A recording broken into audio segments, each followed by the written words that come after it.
pledge allegiance to the flag of the United States of America and to the republic for which it stands, one nation, under God, indivisible, with liberty and justice for all. Are there any changes to the agenda? Hearing none, we will go to our first session of public comments. And we will put the policy up on the screen. And we'll wait. We have one session now, and then we'll have a second session following our regular agenda. We have some really fascinating information coming in, so I hope that people will jot down their questions and come back to the second session if you choose to. And I'm just gonna wait and see if anybody online. I don't see anybody here. Okay, great. So we'll have a second session in a minute. What? Someone raise your hand. Yay! They pulled it back. That's not okay. Go.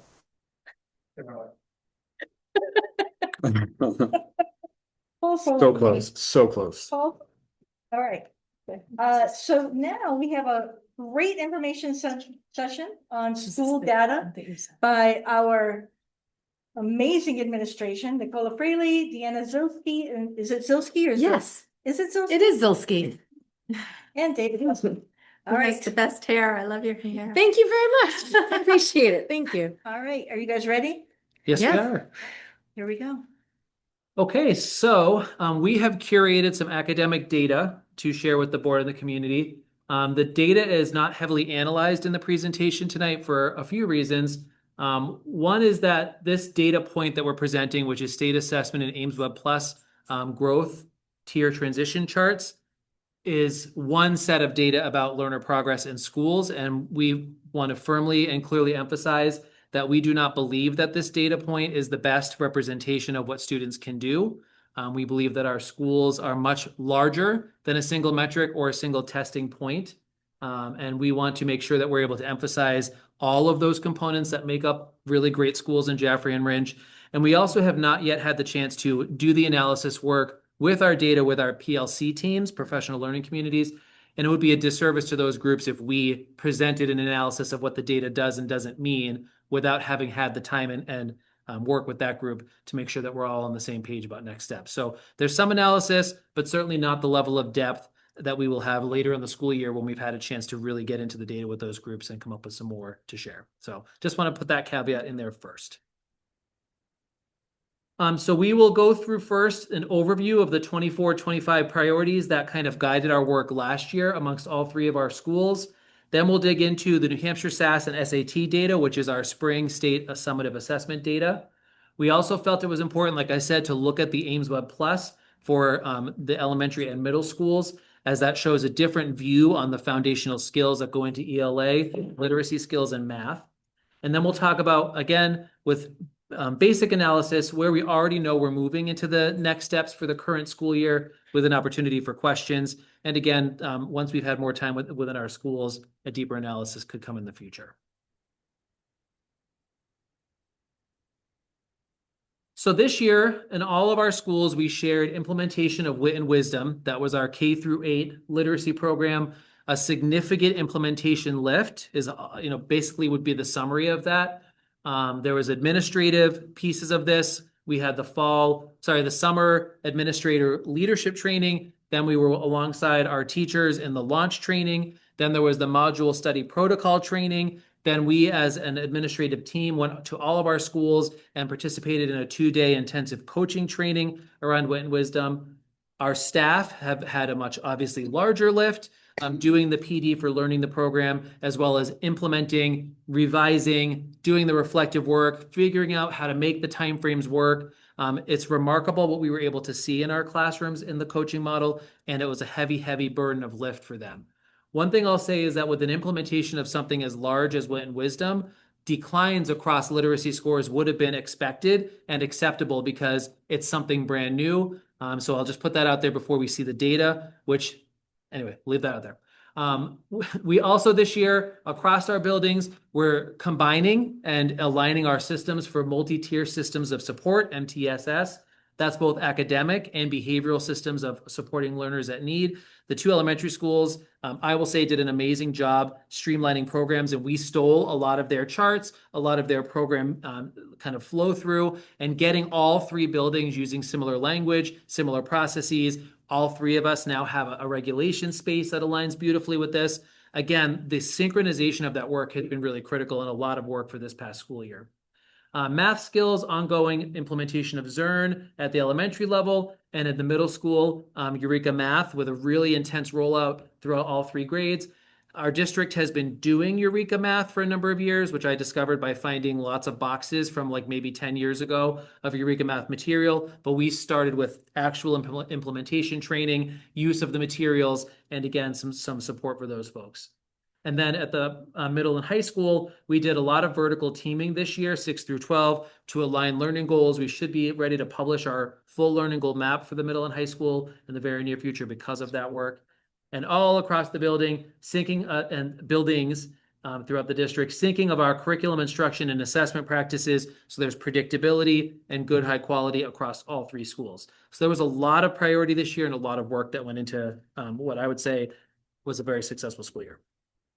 Me take over? Yeah, Can I say one thing though? please. But I think that David's alluded to it, but so typically we presented our school-based data at Ed Committee. And so what you'll see today is our district data. So looking at cohorts of students across the district by grade levels. To speak to those 5 points that David talked about, the coming together of our schools across the district has been monumental work and has made a significant difference. And so that's why we're presenting data from a district lens perspective, because of the connections and the work that we've made. It would be really a disservice to then separate it back out by grades. We're going to start with the New Hampshire SAS data. And we wanted to start actually with our glossary. We talk a lot about the leveled system that the New Hampshire Department of Education uses, as do many states. When we talk about the levels, level 1 is significantly below target proficiency score. This is language used by NHDOE and New Hampshire SAS. Level 2 is approaching target proficiency. Level 3 is proficiency. Level 4 is above proficient. And so we're going to share out levels 1, 2, 3, and 4, as well as talk about levels 3 and 4 combined, because that means that all students who scored at a level 3 or 4 are proficient or above proficient. And then you'll see when we get to the scores that we did some presentation of data based on cohort. And so what that means is that instead of looking at third grade, we looked at a group of the same cohort of children so that we are comparing apples to apples, so to speak, so that we would look at in 5th grade where that same group of children were in 3rd grade, and then 4th grade, and then 5th grade. So same cohort of data. So we wanted to make sure that we understood that we were using that same language and having that shared vocabulary across that. Does anybody have any questions about the vocabulary that we're using? Yes, so thank you for that opportunity. So we would love to see when, before this goes, like the full thing gets posted as one of our information sessions. Verbally, I'd like to see the acronyms spelled out, but before, if we could just have, statewide assessment for SAS. Oh, kind of thing. yes, absolutely. If Thank any you. acronyms that we can actually physically put in We can add a what page. they do, that's gonna help a lot. But for short term, if you could just, when you come across an acronym, if you could just give us the labels for it, that'd be great. Absolutely. And we'll add a page to this presentation that's just of the acronyms. Thank you for that. So if we continue to move on, we're going to start with the scores, and this is New Hampshire SAS, so our statewide system, our statewide assessment system. And this is 24-25. 3rd grade is the first year that they take the New Hampshire SAS assessment. And so again, this is our district scores. This year we had 25, these are percentages, not numbers of children. So 25% level 1, 23% level 2, 28% level 3, and 24% level 4, with a combined proficiency of 52% of our learners are either proficient or above this year in math. If we now go to the next slide, you'll see that this is the same cohort. So these were kiddos that were in 3rd grade last year and 4th grade this year. And so you'll see that their scores last year as well as their scores this year. Last year, there was 59% level 3 or 4 in fourth grade, and this year, in third grade, and this year 51% in fourth grade. And so that is the combined level 3 or 4. And you'll see a slight decrease in their level 1 scores and an increase in level 2. So we may be focusing on that proficiency or above, but you will see an increase in that level 2, which means that we've had kids transition from level 1 to level 2 between third grade to fourth grade. These were our fifth graders this past year. And so you see 3 years of scores because they've taken this assessment now for 3 years in a row. And so we've got our level 1, 2, 3, and 4, and our proficiency level 3 and above. When they were in third grade, they were 49%. In fourth grade, 35% proficient or above, and in fifth grade, 40% proficient or above. And you'll see that increase is a little staggered across this area, but a very large increase in level 4s between last year and this year, between fourth grade and fifth grade there. We're going to now move into sixth grade. So you will see these were kiddos that were in fourth grade in 22 and 23. In fourth grade, there was 29% proficiency or above. In fifth grade, 33% proficient or above. And in sixth grade, we've got 38% proficient or above. And you'll see that there's the decrease in the below proficiency and the increase all 3 years for this group of learners. We continue on. We've got our current seventh grade cohort, so fifth, sixth, and seventh grade. In fifth grade, 26% proficient or above. In sixth grade, 29% proficient or above.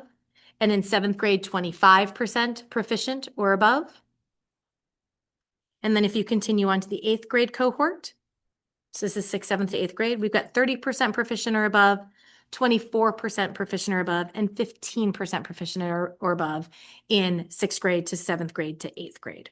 So those are our math scores as our full district combined in our third through eighth grade as based on this one assessment data point, the New Hampshire system assessment.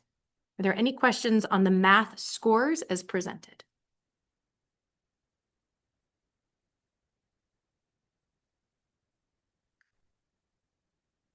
%61% of the kids are at level 1.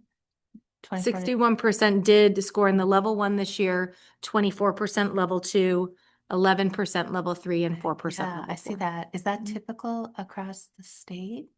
That kind of Middle school math scores across the state are horrific, as Okay. measured on this assessment. Mhm. okay. Our overall middle school math scores are comparable or above other schools in the area, below a couple of others. Okay. But there's no school regionally, certainly at the middle school, that's knocking on this assessment, knocking math socks out of the water. Okay. Our eighth grade has had a scattering of different math teachers. Unfortunately, it's been a position that's difficult to attract, retain people into for a variety of reasons. Last year, there was a certification challenge and we changed teachers to a long-term sub partway through the year, or that might have been 2 years ago now. The year before that, we had somebody who was here for part of the year. It's been a very difficult grade for some reason to keep a math teacher. We're excited that we've got some good folks in those roles this year, but that's a tough one. Okay.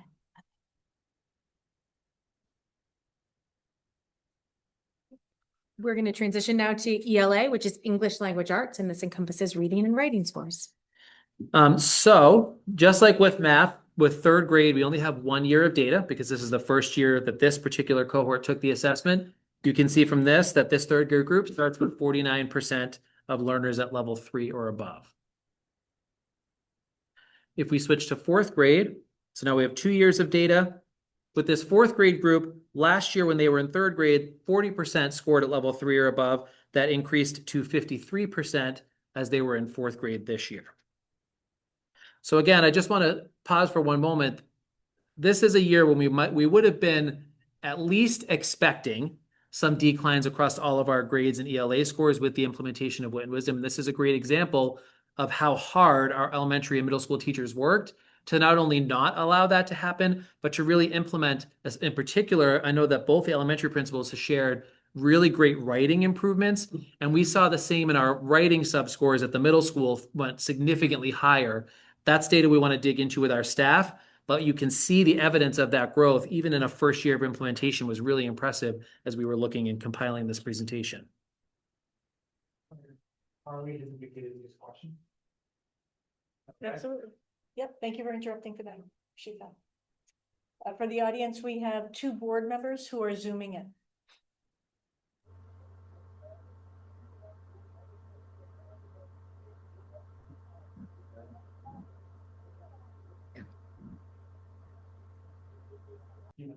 Go ahead and speak. Say it again? Let Charlie know he can speak. Yes. Charlie, go ahead. Yes, I had, first question was, I didn't see the ELA slides. When David was talking about them, they weren't projected on Zoom. The other one was, it appeared that year over year, if you follow the cohort, that we have decreasing number of proficient students as opposed to increasing number. And that concerns me at the district level. And also from an understanding perspective, it's my understanding that SAS is a state minimum standard. It's another minimum requirements. Either you're proficient or you're not. And proficiency represents the minimum standard of being successful as far as the state is concerned. I'm not talking about other, SATs and Ames Web and things like that. But it appears to me that at this point in time from the data I'm seeing that we have a significant number of students that do not meet the minimum standard of the state. So we have not finished presenting the data, so I can't agree with what Charlie's saying because I just presented an example of a cohort increasing in its data from 3rd to 4th grade in ELA, and I was about to go into 5th grade with another significant increase. I will also gently push back and correct the misunderstanding that SAS is somehow a magic number that shows proficient or not. If you dig into what the SAS scores actually mean, they present a range, and depending on where the learner falls in that range, they can be marked as partially proficient or proficient. The range includes what SAS predicts could be their score based on that one day of performance. And as I started with the presentation, we will present AimsWeb Plus data that paints a different picture on more granular skills. I think it's irresponsible as administrators of a school to present a single data point and claim that that tells us the whole picture of how children or teachers are or are not doing. So if the only metric that we care to discuss is SAS proficiency scores on a single day of testing, I don't know how to rationalize that with the entire scope of work we do for 180 days with many children. Okay, and I would like to, I can chime in as well. First of all, Charlie, if you could put yourself back on mute for now, just because we have a background noise. But because this is an information session, this is a time when we are trying to learn about the systems that are running on a day-to-day basis that do influence funding. But this is not a conversation where we are trying to find concrete pieces. We are trying to gather information. And so right now is not a great time to be trying to piecemeal a concrete building block. We're trying to get the big picture away from the funding conversation so that we can get, again, it goes back to that vocabulary, so that we're all hearing the same words, learning the same vocabulary, seeing the same patterns. So if we look at this more as patterns right now, rather than concrete blocks of why is 28% there and not that, I think it's a huge mistake right now and does do a great disservice to the work being done to cherry pick a piece of information when what we're trying to do is get a large picture and all be on the same vocabulary and seeing the same patterns. I also want to interrupt the series for a second to just call attention to something I'm really excited about. I was very excited about this present. I've been waiting for this whole session. Last year, Deanna and oh my God, Nicola. Is it Nikki or Nicola? Nicola Road, Nicola, okay. Either one. You guys came to our goals session having to do with the budget.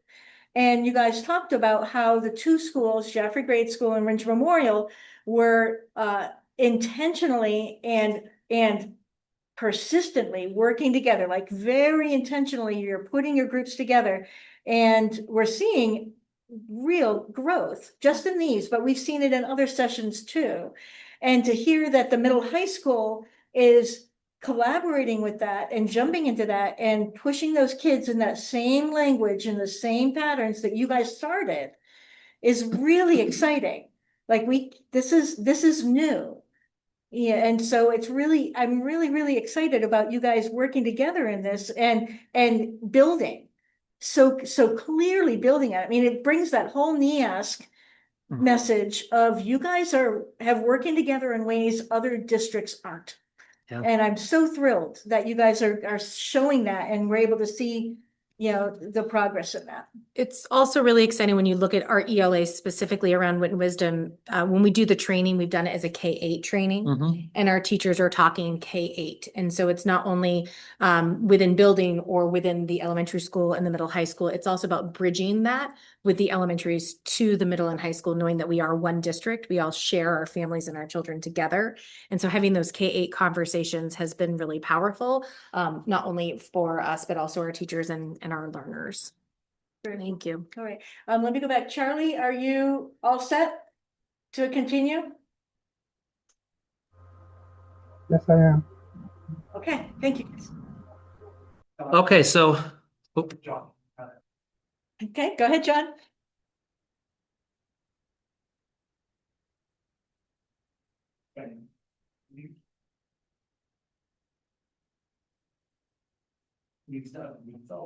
Yeah, we had a hard time with audio.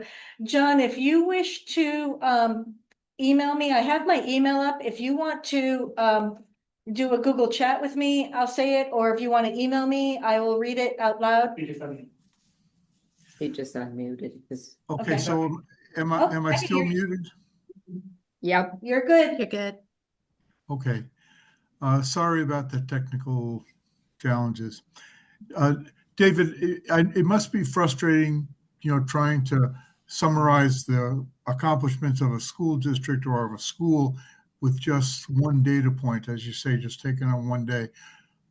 But still, I think as clear as we can be about what our data points say and, what the surrounding schools' data points say. And, I think that's going to help us all, because then we don't have to argue about this one data point, but we can talk about some of the many other ways in which our schools are moving forward. But I had one question, and I'm sorry, this is my ignorance. When I look at levels 1, 2, 3, and 4, what is the standard for proficiency? Is that a level 2 or a level 3? So the level 3 is the standard for proficiency. Okay. What makes this a little bit tricky, and this, I don't remember if it was Nikki or Deanna, but one of us attended a training through the state. They offered trainings on their assessment tools. And at that training, they were very clear. This is what I was trying to say to Charlie a little bit too. There's a misconception that level 3 just means level 3, but that's not actually the case, because what these assessment tools do is generate a range of likely scores based on the performance of that day. And depending on where the beginning and end point of that range is in comparison to where the learner scores on that date, they could be moved into, if they're really closer to level 2 or they span the 2, they may end up in 2 versus 3. Or if they are spanning 3 and 4, but they're closer with the range to 3, they could end up in 3. It's not a black and white data point where you can say, yep, level 3, here you go. And we were not even aware of that until Nikki had gone to the training and come back with the information from that. So there's a lot of digging in deeper that has to be done to really understand these data points. Unfortunately, they are often presented like this. And again, it's not as cut and dry as even a chart like this would present. And my Okay, understanding. thank you.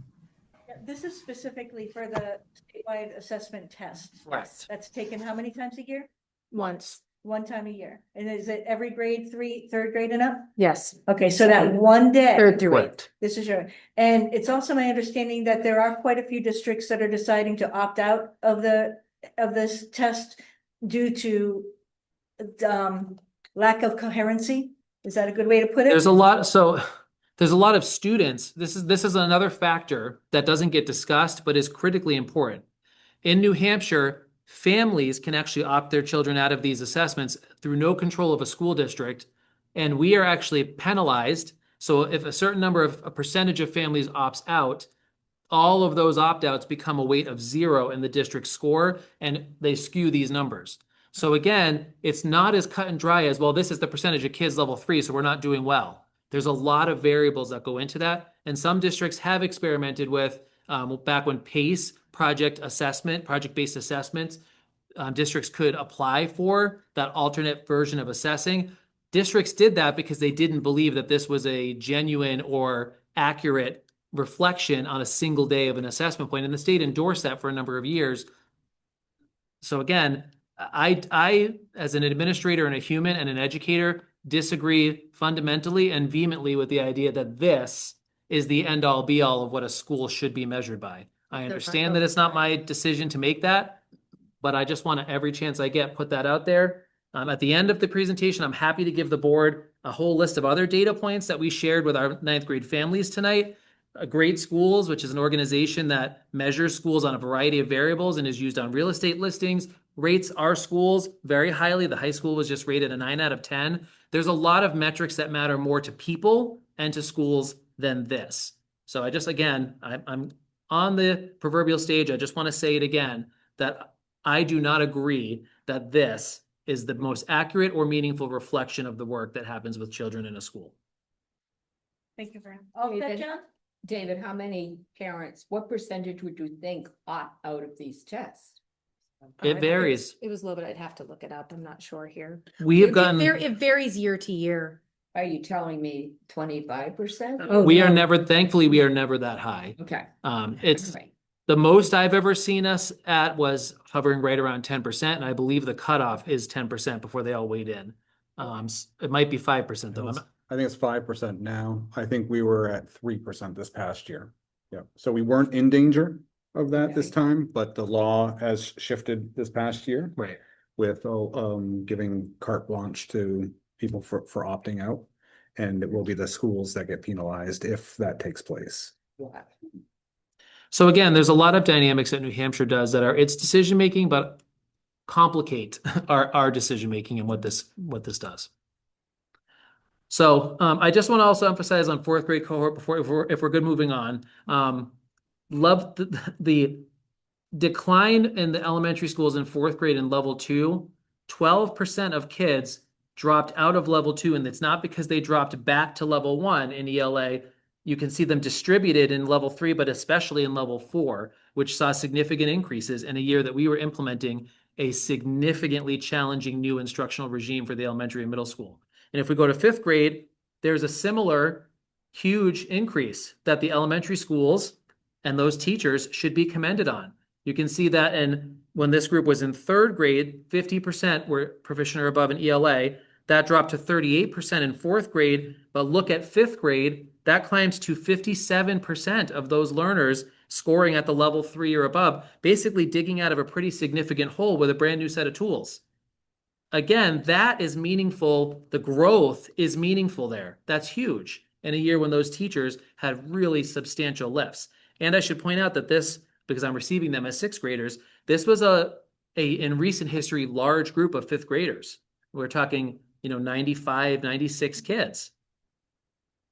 The previous grades were lower than that. So more kids, new tool, and dug out in a really significant way on a really challenging set of skills. I think that is to the credit of the leadership and teaching and support staff of those schools. This is our 6th grade ELA cohort. You can see that this group was at 37% level 3 or above when they were in, 47% level 3 or above when they were in 4th grade. that became 59% in 5th grade and 57% in 6th grade. So pretty stable in the high 50% range for this cohort once they entered into that 5th grade area. The 7th grade group this year, back in 5th grade, they were at 50% level 3 or above, 51% in 6th grade, and 47% in 7th grade. And then the 8th grade cohort, 56% when they were in 6th grade, 41% in 7th grade, and 39% in 8th grade. So are there any questions about the ELA data before we move into 11th grade SAT, which is a whole different discussion, but is the state assessment for that group? John, have you a question? Go ahead, John.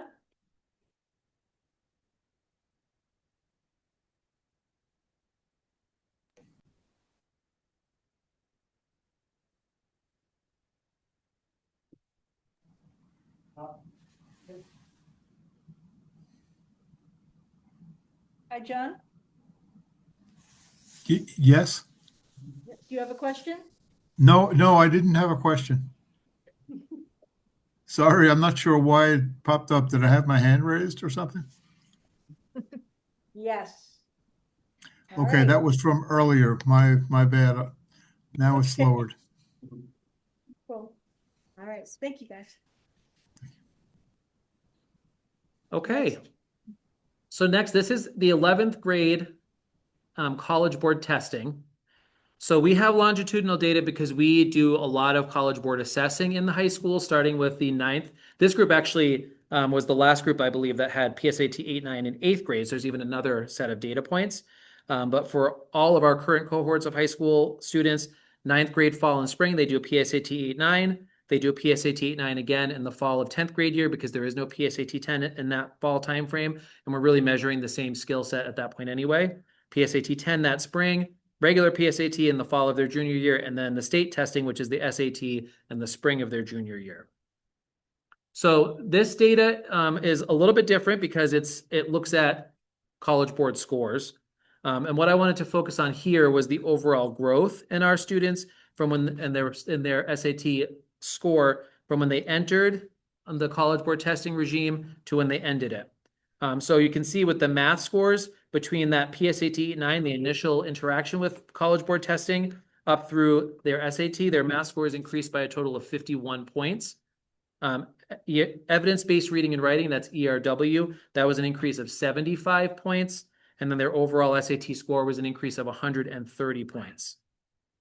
Unfortunately, we don't have, the state has to set the ranges for what this means in terms of those individuals who have met benchmark at the state level, exceeded at level 1 and 2 and so on. So I don't have level 1 through 4 for this yet because the state doesn't say this is the sub-score cutoff for those like they do with SAS.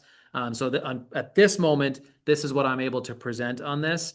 I do know that based on the College Board's metrics, we're at about 54 or 55% who are meeting or exceeding the College Board benchmark for evidence-based reading and writing. And it was, I want to say, 28 or 29% meeting or exceeding the math benchmark. And just for some context, last year's 11th grade groups, that would be the group that took it in 2024, was at 14% meeting or exceeding the math benchmark, and 47%, I believe, meeting or exceeding the ELA. So we do know that we have even growth comparing two different cohorts as well as growth within this cohort. So those scores, like the math and the English, those are the mean for the district? Correct.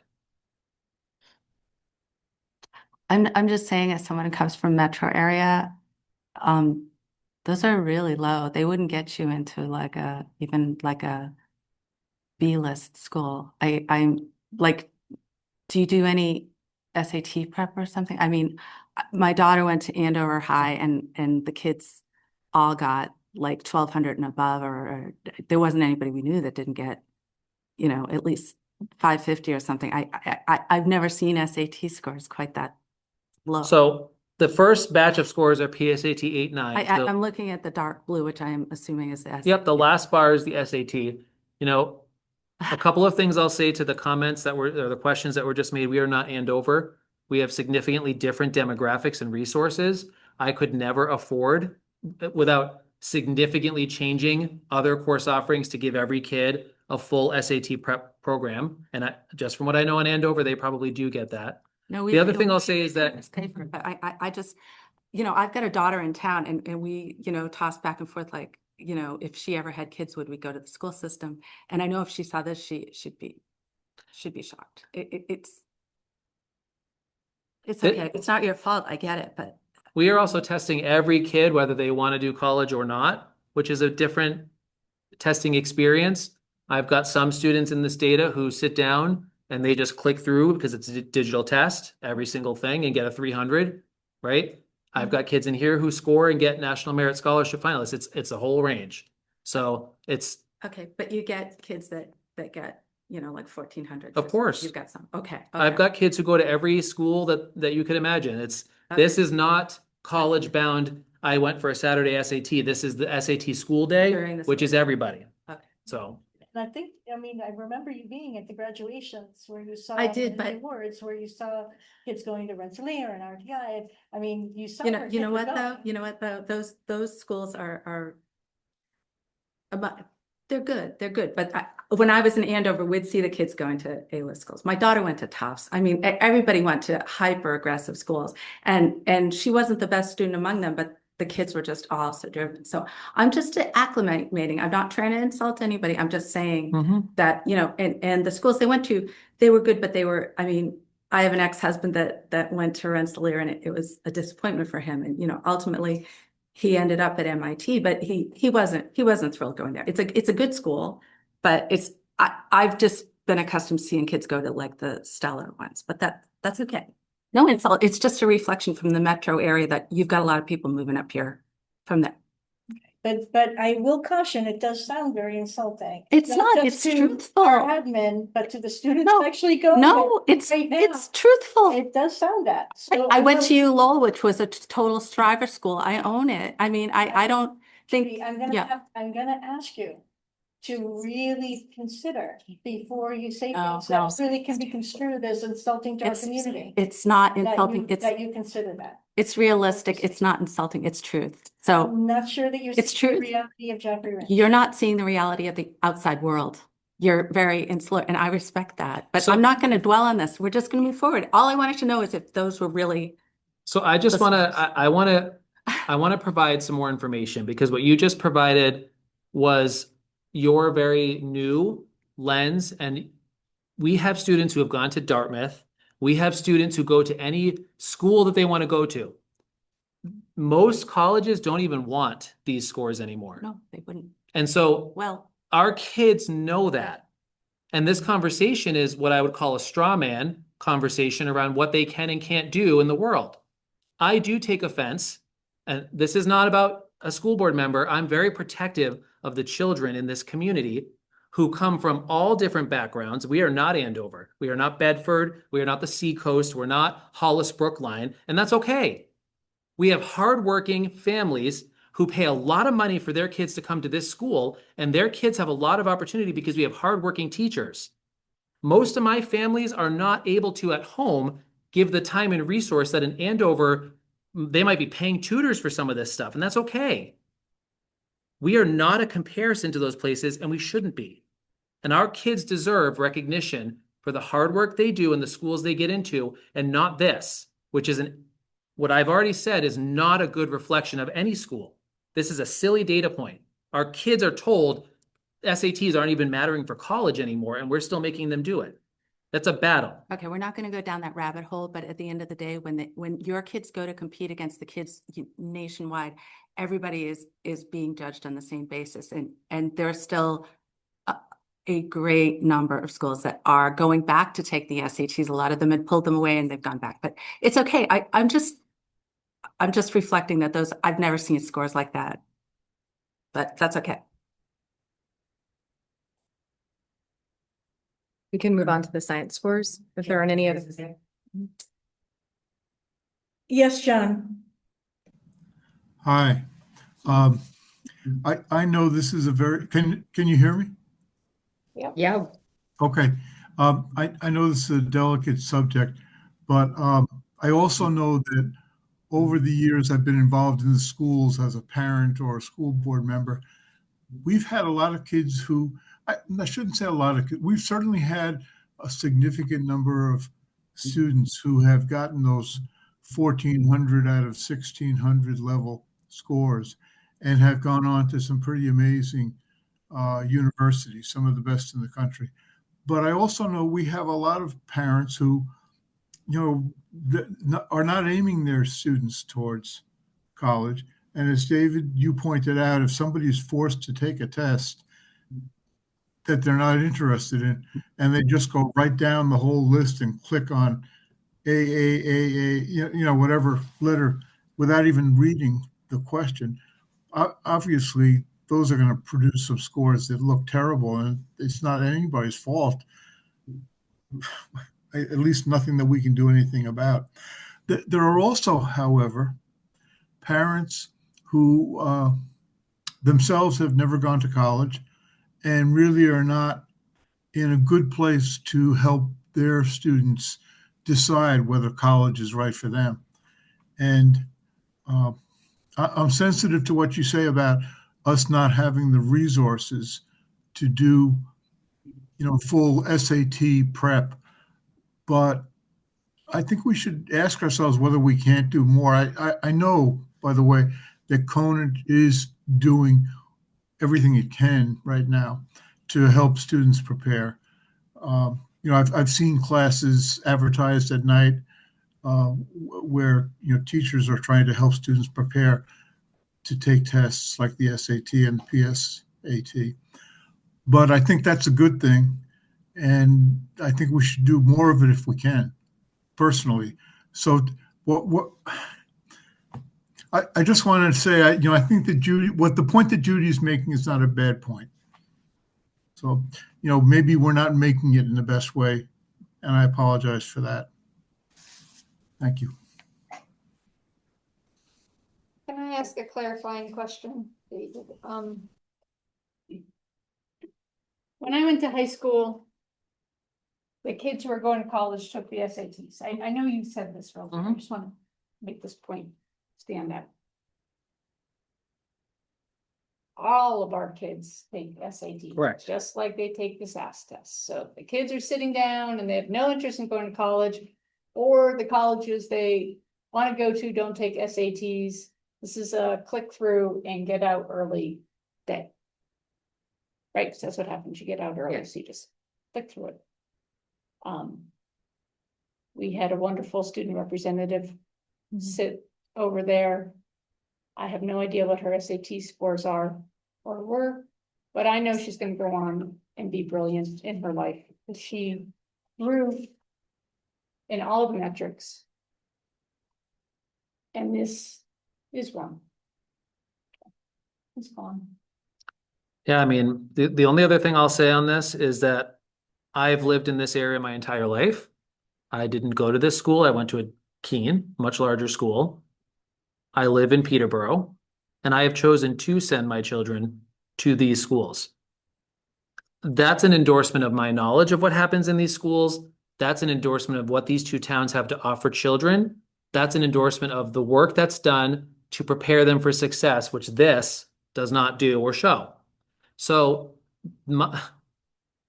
where I understand the point of view of, because I'm seeing SAT scores like this, maybe I won't send my kids, I have the opposite view. I'm an educator. I've lived here my whole life. I'm purposely sending my children here. And if at some point down the road, the education freedom accounts don't exist, I would pay the entire full tuition to send my children here, because these are excellent schools with caring, dedicated people. And it's unfortunate that the dialogue often gets distilled into this or what we experienced in the spring. So I think there's so many things to say. I had to think about what I wanted to add. Our mission is to engage, inspire, and empower all learners to thrive in their lives and community. We are in the 21st century and rapidly moving forward in a society that is not expecting all people to look alike. And we have kids who are thriving in their lives and community. These towns are an example of that, where people maybe don't go to college. They don't, maybe they are proficient in a subject area, maybe not in another one, and have done very well and have been strong contributors to society and have raised their families and are very successful. And they're thriving. Thriving isn't this, none of this information tells us that anyone's going to thrive or not thrive. What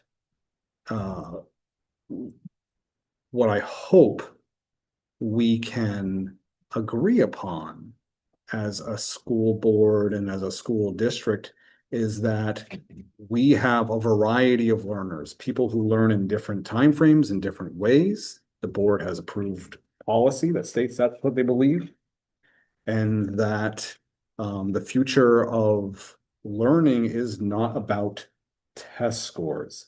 It is about critical thinking. It is about problem solving. It is about other types of skills that people consider soft skills, perhaps, but habits of mind, being able to work with other individuals, see from other people's perspectives, all of those. Those are the things that are important for a 21st century learner.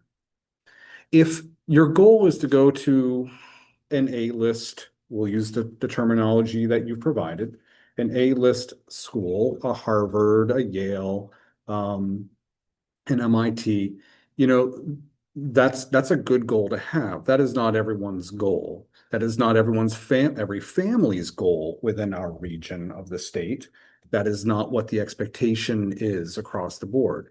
We certainly provide the opportunity for anyone to take advantage of that, to be able to get to those schools. We have evidence because we do have had people go to Yale in the last couple of years, other types of schools as well that are in that area. And just because you go to a school, a college of any sort, doesn't mean that you're going to thrive in your lives and community. You could financially do well, you could be successful, but it's not a guarantee.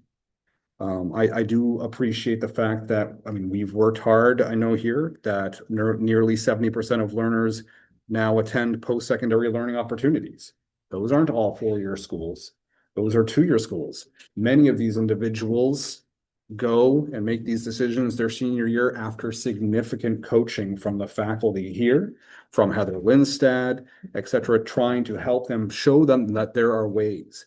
That's how we're helping them make those decisions, so that they continue to understand that learning is important and that they are going to need to continue learning all the way through their lives. There's different ways of thinking and different ways of preparing people. And for people to thrive, it doesn't necessarily mean that they are going to have to fit into a specific hole or box. That means you have to go to this school. Competition is not all nowadays is not all about getting into a specific school. That's old thinking. That's old thinking. Can I just, No, that no, you I may want to not. make, when I have a chance, can I? I'm fine, just after I finish. No, Great. It is an old way of thinking that is rapidly going away. We cannot be a school that has to get pigeonholed in that area. It is not going to help our kids. Do we need to be more proficient?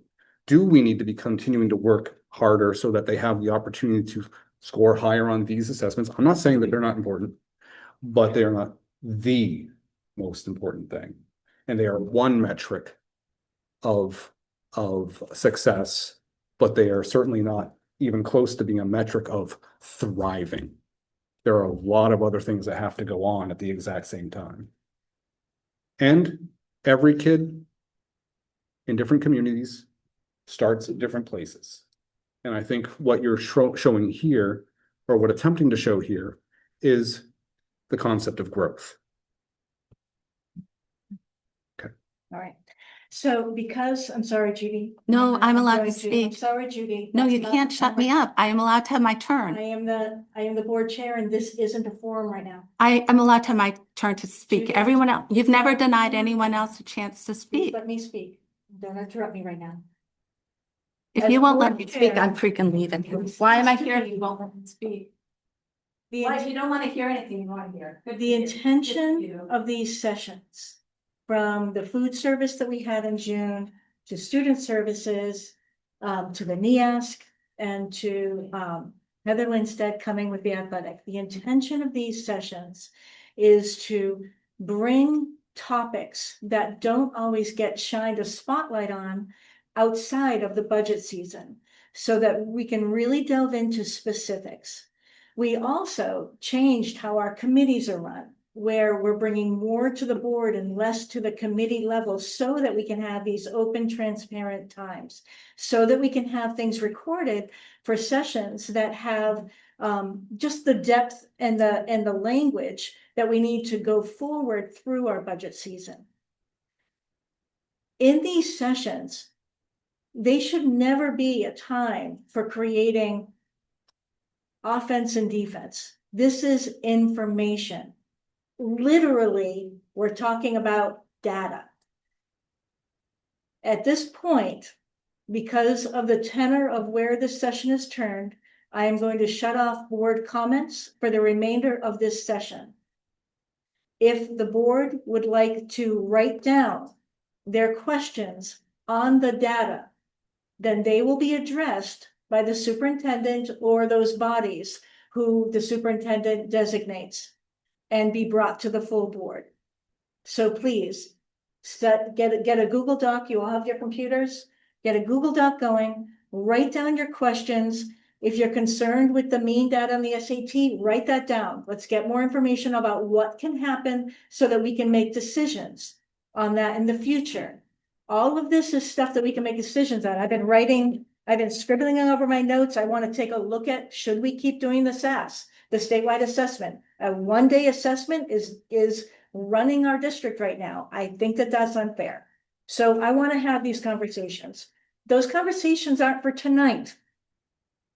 Tonight, we're here to hear our admin at the busiest time of the year come and just tell us about testing. Thank you guys for coming. I'm sorry that it got really tense. Comments are shut off by the board for now. Okay, please continue with the presentation. We're going to move on to science data. They're only tested in science in 5th grade, 8th grade, and 11th grade. So we don't have same cohort data, which is why you're only going to see one data point, just like in 3rd grade, because they don't have same cohort. So this year, during the 24-25 science scores, we had 38% that are proficient or above in science. In 8th grade, there's 17% proficient or above. And in 11th grade, there's 24% proficient or above. I think it's important to note that these science, the New Hampshire science is completely done online. So there is no longer a hands-on experiment component for the science, that all of the experiments are done virtually through the computer, where they click certain triggers which cause other results to happen, and then they answer questions based on that. Several years ago, there used to be experiments that they did with collaborative groups and then answered questions based on those experiments. Now it's 100% done online. So that is our science data from New Hampshire SAC. And now we're going to move into AIMSweb that talks a little bit differently about our tier system. And I'm going to pass it to Nikki. Thank you. So AIMSweb is a platform that we use. It's not an acronym, it's the name of the tool. So AIMSweb Plus, we use 3 times a year. If you go to the next slide, Ruben, we've got some vocabulary. So tier 1 are students who are considered to be on target. When you see that in the graph, they'll be the students that are in the green section.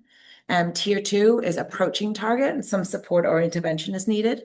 There'll be the students or the percentage of students that are yellow in the graphs.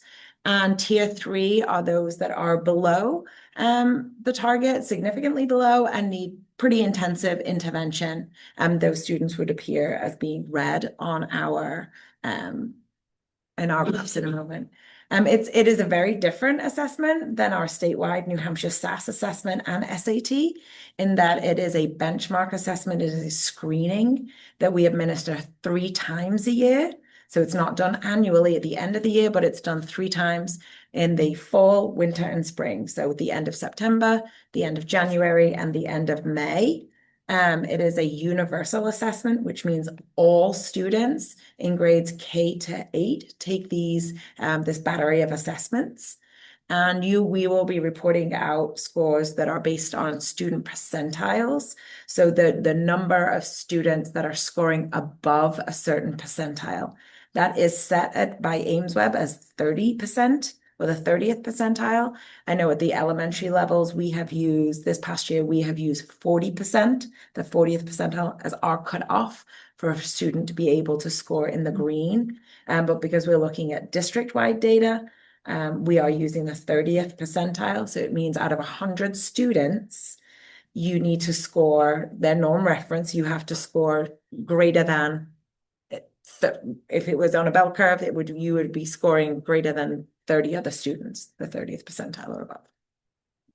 The scores that you'll see are called composite scores, which means students have taken a variety of different assessments, and then their scores are grouped together to give them an overall score. So you're seeing the overall scores for both literacy and math, and we'll start with math.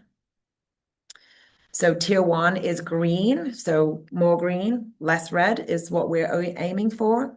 Unlike New Hampshire SAS, it's not a summative assessment, so we can use this more formative, meaning we can give the assessment, dig into the subtests, and then make instructional decisions immediately that will then hopefully result in continued growth, which you can see. So when you look through our numeracy scores across the grades, so kindergarten, about 38% of our students move from the growth in the number of students that are in tier 1 increased by 38% from fall to spring. And if you scroll down a little more, Ruben, thank you. In first grade for math, we had an increase of 32% of our students were proficient by the end of the year based on the fall. In second grade, we had an increase of 24% from tier 1 fall to tier 1 spring. In third grade, we started out at a much higher percentage of students who are already proficient, with over 66 or 66% of our students were already proficient on this measure in the fall, based on third grade skills. And so their increase was around 5% by the spring.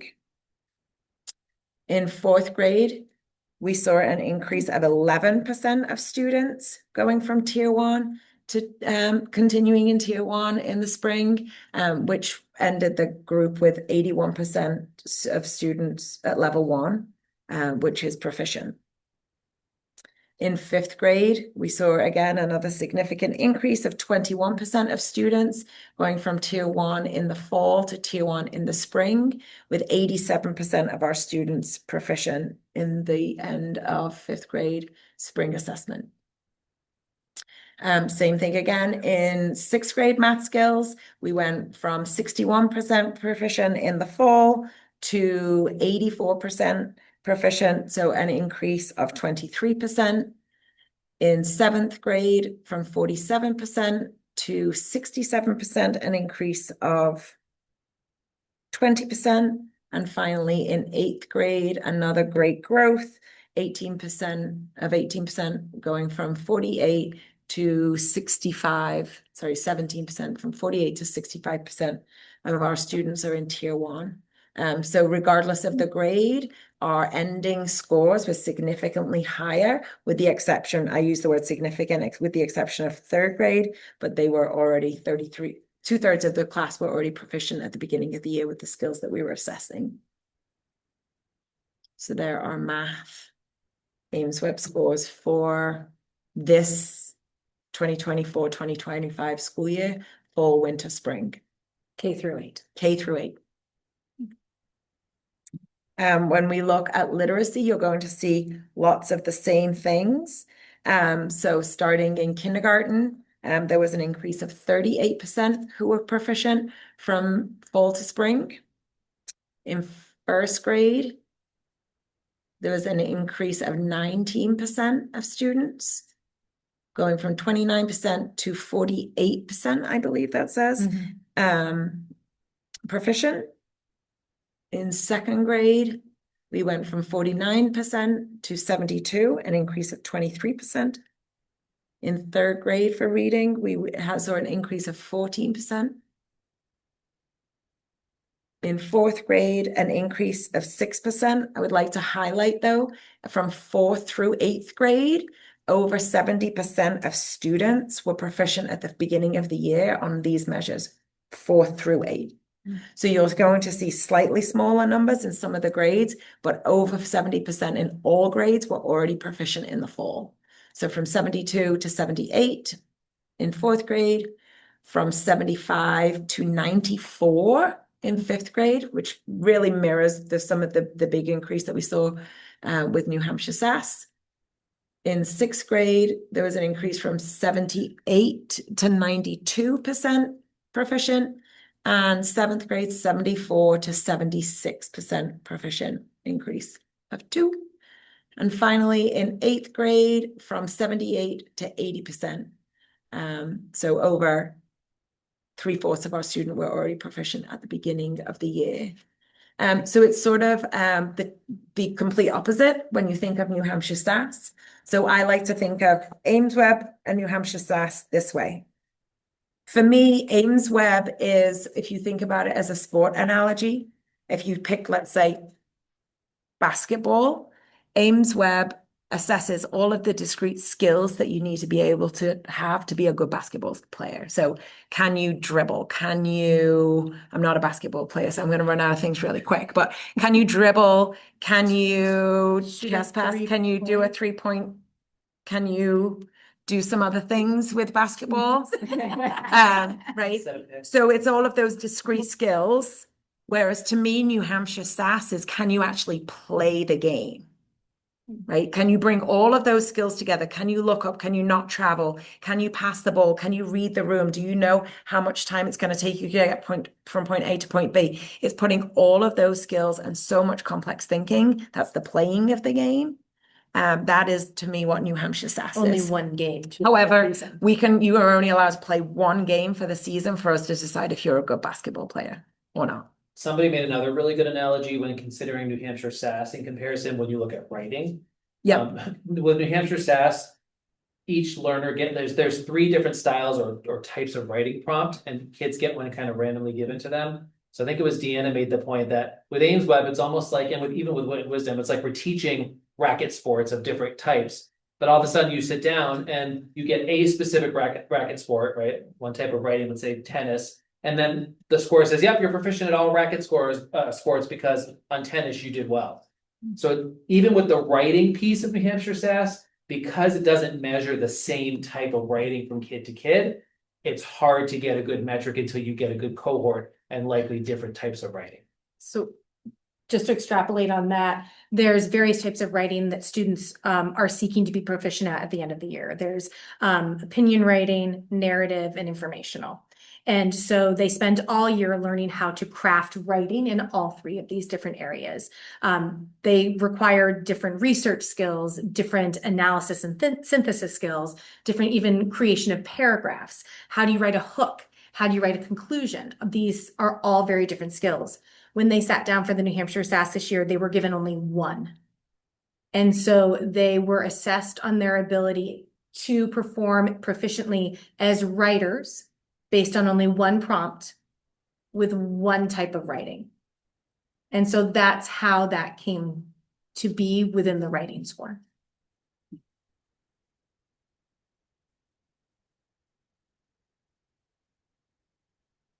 So our next steps. I can speak to those. Go for it. I feel like I've been very quiet. So next steps. So we're going to continue with our Wit and Wisdom implementation. We are feeling that we are seeing great success, not only within students within the literacy realm, but the implication it's having on other content area as well, with just that deep rigorous thinking.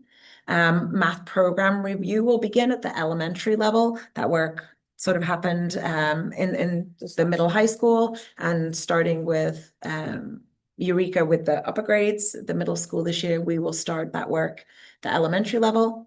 We'll continue to develop data-informed school goals, which I'm sure at some point in the fall we'll be sharing with you, and team goals within each building. So thinking about sort of like that umbrella of there's a building-wide goals, district goals, building goals, and then specific team goals, so you can really dig in and meet where learners are in any particular grade level. We're going to continue to use our streamlined processes for multi-tiered systems of support to support learner growth, both academic as well as behavioral health and wellness. We'll continue to provide professional development to our PLC team leaders and facilitators so that they can continue to work very intentionally and with urgency to put the data that they're collecting in the classroom into action to impact learning in the moment, and then continued data analysis at our school level and team levels so that we can better understand this information and use it to enhance our instruction and therefore student learning. And I would just add, one thing that we're doing this year that's related to all of this, specifically with math at the middle school, is the transition to an 88-minute math period versus the 42-minute math period we've had for a long time.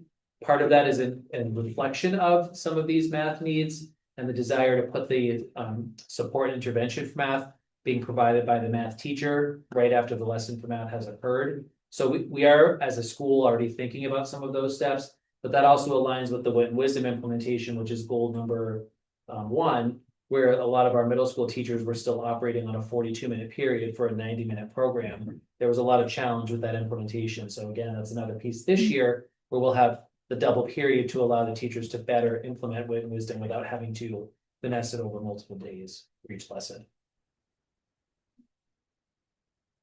Thank you guys so much for putting this together. I really appreciate it. At this point, my computer went back up again.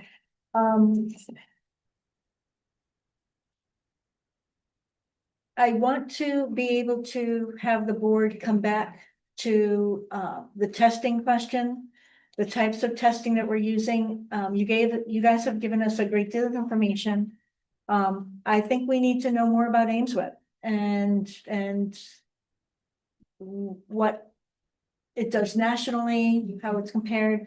I would like to know more about the NSAS and schools that are opting out. And is there any consequence to doing that financially or academically? There's pieces of this I want to know more about. So I will have some questions that I will be emailing Ruben, and I would like the board to do the same, to just, and please direct them directly to Ruben, taking a look at the slides, taking our time. But thank you so much for this overview. And it really is a pleasure to see the collaboration you guys have been doing. That's really exciting. You can really see benefit from that already. Very cool. All right. As we have those discussions, is there anything, while we have you, that you would like to have the board be thinking about with testing and future goals with it and uses of it?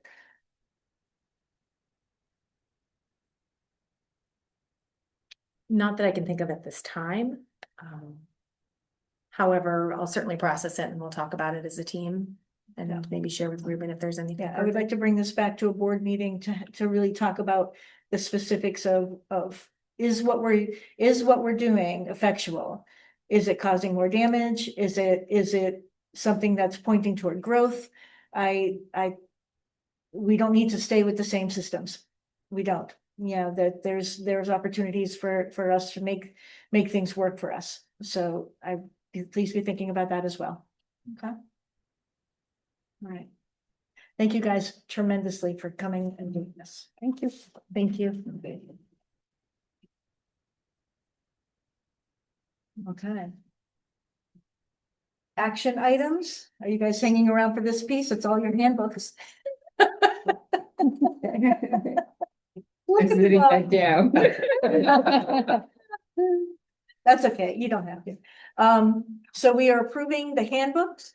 And I know you guys, we went through a lot of the policy last year. Were there any substantive changes to the Little Orioles? We'll start there. The Little Orioles handbook still needs to be changed, like reformatted. But these would be the changes that are proposed and the old one is on there. So some of them's tuition rates, updating those, which that's another slide to click on. Being a little more specific with our policies around illness and being consistent with other locations around that. And food allergies and just we didn't have a handbook acknowledgement page. So making sure that that's a piece of that. Those are the big ones for that specific piece. Can you stay there for 1 second? Sure. I'm curious that it says page 4, social media policy, high school learners are not to use. My understanding is that no one can use their personal cell phones for anything now. And that should any pictures need to be taken, they need to be with district devices, because no one can have them now, correct? Yes, I know it's correct. So the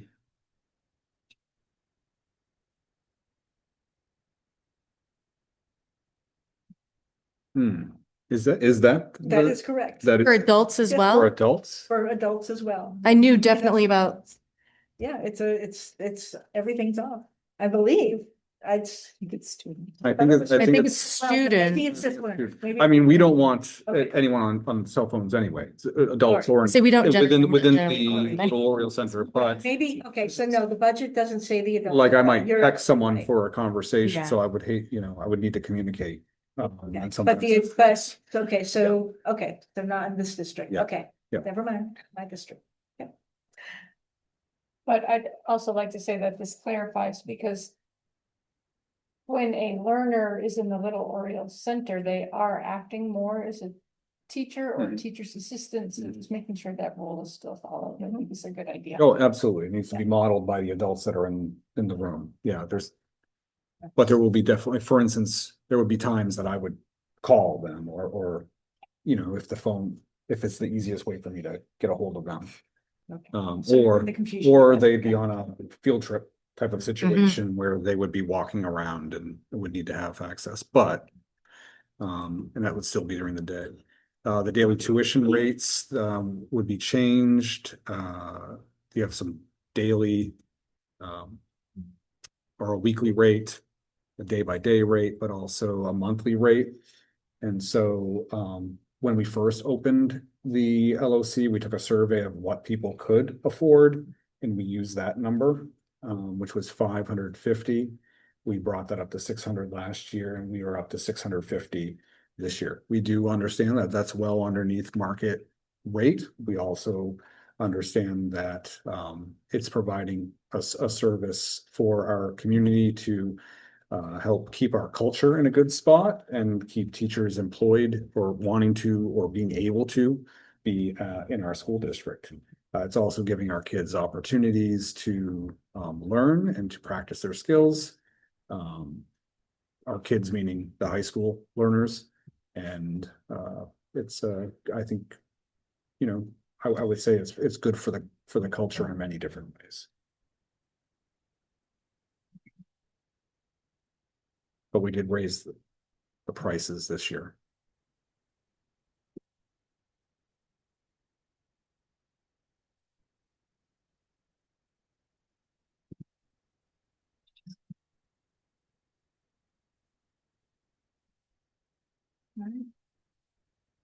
Does the board have any questions on the handbooks? We've had them for a few days in our agendas. Can I speak to something really quickly with that? And this is for all three and would be all four with the Little Orioles. There has been a change in the state of New Hampshire regarding policy with parental rights. And though that update has not been made to our 3 handbooks yet. We all speak to the past New Hampshire parental rights policy is included in all of our handbooks. You'll see that language needs to be updated based on the newest law. And we're just waiting for the final language on what that is going to be. So when that happens, you'll see that change reflected in all 4 handbooks, and we'll resubmit it at that time so that you'll see it. It will be in the exact same place that the parental rights policy and procedures are now in the handbook. It'll just be much longer. So once we receive the exact language around that, you'll see that change in the handbook as well. Voting on that language tonight, I believe. Okay. So then we will copy that and put it in the handbooks, but the rest of the handbook should be the same. Sorry, thank you. Because we are actually voting on that language tonight, I think the board could possibly say that they approve the handbooks tonight, pending the edits that we are approving tonight. It's not substantive changes, so I think we can do that. So if we're good to go ahead, and Charlie and John, we do need you because we need a quorum. So. Say it again? Okay, so John, we absolutely need you. So we are going to do a roll call vote to approve the handbooks for the Little Orioles, the Jaffrey Grade School, Rinch Memorial School, and Putnam Middle High School, but we're not doing it yet. Soon we will be. Hold on. Can we recess the board meeting for 5 minutes to check on something? Yes. And what we would be checking on is with 3 board members here and 1 board member online. I have to go back to find out if a quorum is actually in existence.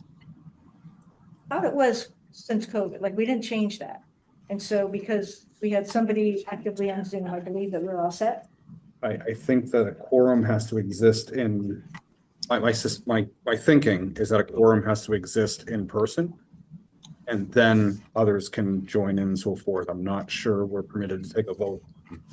This, if, so 5 minutes, let's. okay, or we can Yourself, go ahead and look at another handbook. check it out right now. Go ahead and look at another handbook. Put something up there for the audience.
And that was policy BBAA.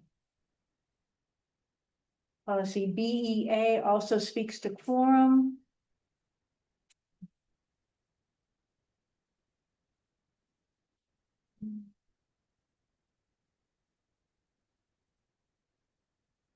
There is no mention. Okay. All public meetings shall be open to the public and the press. All except an emergency meeting shall be advertised at least 24 hours. Special meetings may be called. A majority of the board shall constitute a quorum. And we recommend good attendance. So that's the only mention of the online.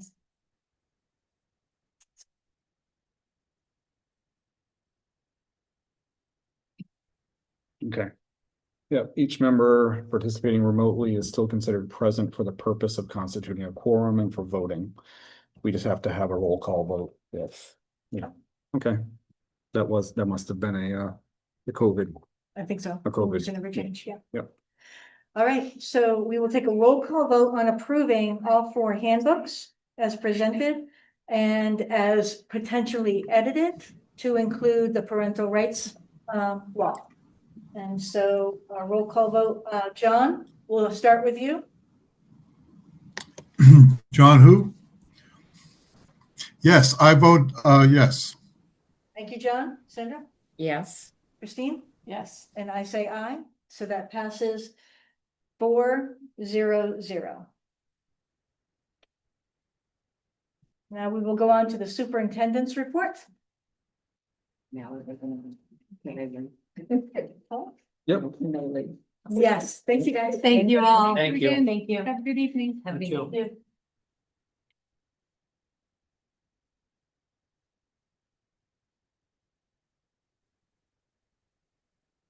So I'll report out on a couple of things. You've had quite a bit of information here this evening, and we have some more business to do and work on later on this evening. We've had our first new teacher day today, so the 18th, 19th, 20th, and 21st. We have all of our new hires who are teachers or nurses or school counselors. They come in for 4 days of training. And so we had that group today. We spent a half a day down in this area in the music room to go over some practices for, the definitions between special ed and 504 and the importance of that, how to access their IEPs, all that information. Ms. Lindstad also talked to them about getting involved. They had an opportunity later on with the JREA leadership to talk about their opportunities with the Teachers Association. Mike came down and made sure that all of their technology worked so that they can have a profitable, 3+ days of professional development with their mentors, which will be tomorrow. There's a mentor-mentee day tomorrow. And then they have a couple other days that they are working on other types of professional development and some time to be in their room setting up as well. And then also new this year, something that we've been working on and talking about for several years, but really in the vein of retention and recruitment and making sure that our systems are really good for onboarding a group of individuals in the SAU led by Leslie and Sarah, Andrea in the SAU HR area, was able to go around into the community and get donations. We purchased some swag as well so that they had a nice welcome to Jaffrey Ringe bag. Here you have a water bottle, you have some coupons that were donated from either restaurants or local bookstores. And it was just very nice. And so it was well received. We've heard a lot about that today. And that it was very much appreciated. So I commend the people who worked on that. It did take quite a bit of time to compile everything, but it was well worth it, I believe. And it's a nice way to start off. On the first day for all teachers and professional staff is on this Friday. And that is a unencumbered day. So teachers are in their classrooms that day, and we'll have our opening remarks on Monday morning, and it will be held at Ringe Memorial School. You're all invited to that. That will happen early in the morning. I believe it's at 8:30. But I will double check on that one. It has varied through the years, but I believe it is. But it will then be followed by the associations, the JRA, SSA and the JREA will have about a half an hour of conversation with staff. And then we'll have our opening brunch together over at Ringe Memorial School. The Abbey Group, which is under different ownership now. But the Abbey Group will be providing that food and that catering for us. If you were to go around, and this is an area of growth for us, and I think something that we're very proud of, something I'm very proud of, is we just talked about math and English language arts, a little bit of science, and you know, getting our buildings prepared and ready for the school year is important, and it takes a lot of work. This year, while we are certainly having our challenges, getting adjusted with the facilities and not having a facilities director, and we have a lot more work to do within the area of grounds and maintenance and so forth, and that will probably, you know, we'll have to work on that for another couple months. The principals and assistant principals who are working with at the building level with the custodians at each level have just done a masterful job getting the buildings prepared. All three schools, part of our day today was going and taking all the new teachers, again, nurse, school counselors, on a bus tour of, well, they didn't have to ride the bus to tour this school. So they toured this school, but then we went to Rindge Memorial School. We went around to Franklin Pierce University and just took a tour of that area because they're a strong partner of ours. And then back to Jaffrey Grade School. And these schools are in the best condition, cleanliness wise and look wise, than in the last 10 years. And that's so much so that, for instance, an example of how much further ahead they are than in past years. Rindge Memorial School was clean, everything was in good shape. They had the floors the way they wanted to. The custodians asked if they could start painting. So they had paint, certain colors that the school has, red, and then also the wall color you see right here, that's in all the schools. And they asked if they could start painting some of the old lockers that were there in the third grade wing. And they did that. And if you wanted to see it, it's just nice. They alternate the colors and it's just really pretty and clean looking. And it matters. And so I want to commend all of them for doing such a work. Tim, over here, I know that David had mapped out kind of the work in this school, and Tim, by and large, did all the floors wax. Like we stripped, there are years that we haven't had the opportunity or the time to strip all the floors down. All these floors were waxed, and ones that hadn't been stripped for a long time were all stripped down and waxed again, so that you can, if you were to walk down this hallway, for instance, you'd see everything nice and shiny and white. And that's really good, and it's an improvement in that area. So I wanted to share that. Next week, we will start school toward the end of the week. We have a few more days, but we will start school and we're excited. We had almost 100. They'll have the sidewalk done. And I didn't even want to go there. You just gave me anxiety because I noted that today. I was so concerned. Yeah. This is a tough one. Over the last several years, we've had some of these construction jobs out here. But we're going to believe that sidewalk is going to be usable, because that's going to be an important factor of us having school on the first day. And I believe that they are going to act purposefully on this road. That is my belief. So the kindergarten orientations were all well attended. The 6th grade barbecue, which turned out to be like a lightning storm or whatever they had to eat inside, but that was well attended. Like 180 people showed up for that. 177, I think, is the exact number. That's a record for us in that area. This is one of the largest classes. It is a larger class, yep. So about 90 plus students, but to have, that many is with their parents and so forth is really great. We had a nice showing tonight. This is one of our larger freshman orientations that we have. I think we had about 40 or 50. And so I like what I'm seeing already before school with the parent and community involvement that way. And can you just publicly say how much hiring has happened and how many spots we actually are missing? It's really extraordinary. Yeah, really, I know, because I see what is out there right now and what people are doing to still advertise for a large number of pretty difficult to find positions. We are completely staffed and ready to go for the first day. We are planning on operating with one special ed teacher in the middle school, but we do have one still advertised so that we have a split up, but that's still special ed wise, it is the most staffed we have been for in the last at least 7 years.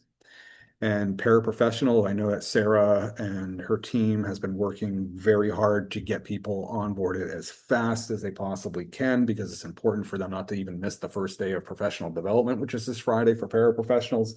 I think I just hired 7, maybe 7 or 8. I think it was 7 point. It was a part-time person that may not be coming. So we'll say 7 to be safe. 7 individuals who are starting this Friday. So we've been hiring like crazy. Jen actually just texted me, so she's going to correct me. Yeah, no, that's right. I knew. And so we're doing very well that way. The other one that we have not filled, and I know that we'll have more conversation about this, is the construction trades teacher. And so that position, we're not going to be able to start the year off with that.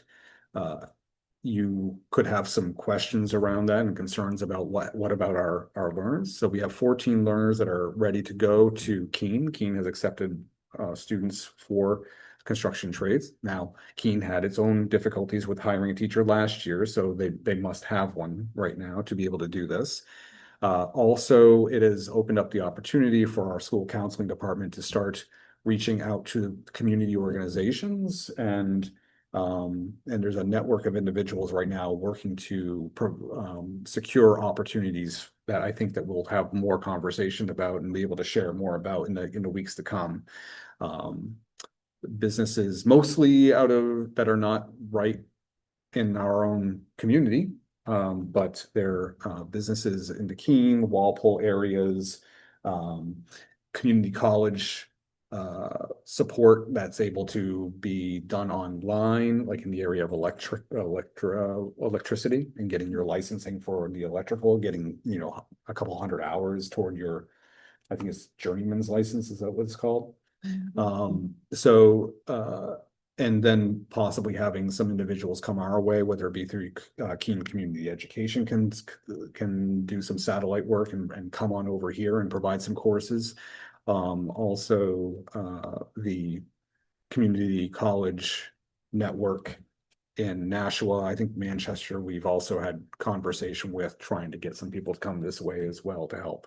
We will still go out for this construction trades position again, and make a concerted effort to find someone halfway through the year, but it's going to take another half year to onboard that person and get that curriculum all lined up to do the full-blown curriculum. It took a while. The last time we were in this position, it is not your typical curriculum. So it's going to take some work to rebuild, but we believe we can rebuild. And in the process, we're trying to build something else that is that can be done either simultaneously or in lieu of a kind of a different pathway, I guess you could say, or set of pathways toward the trades.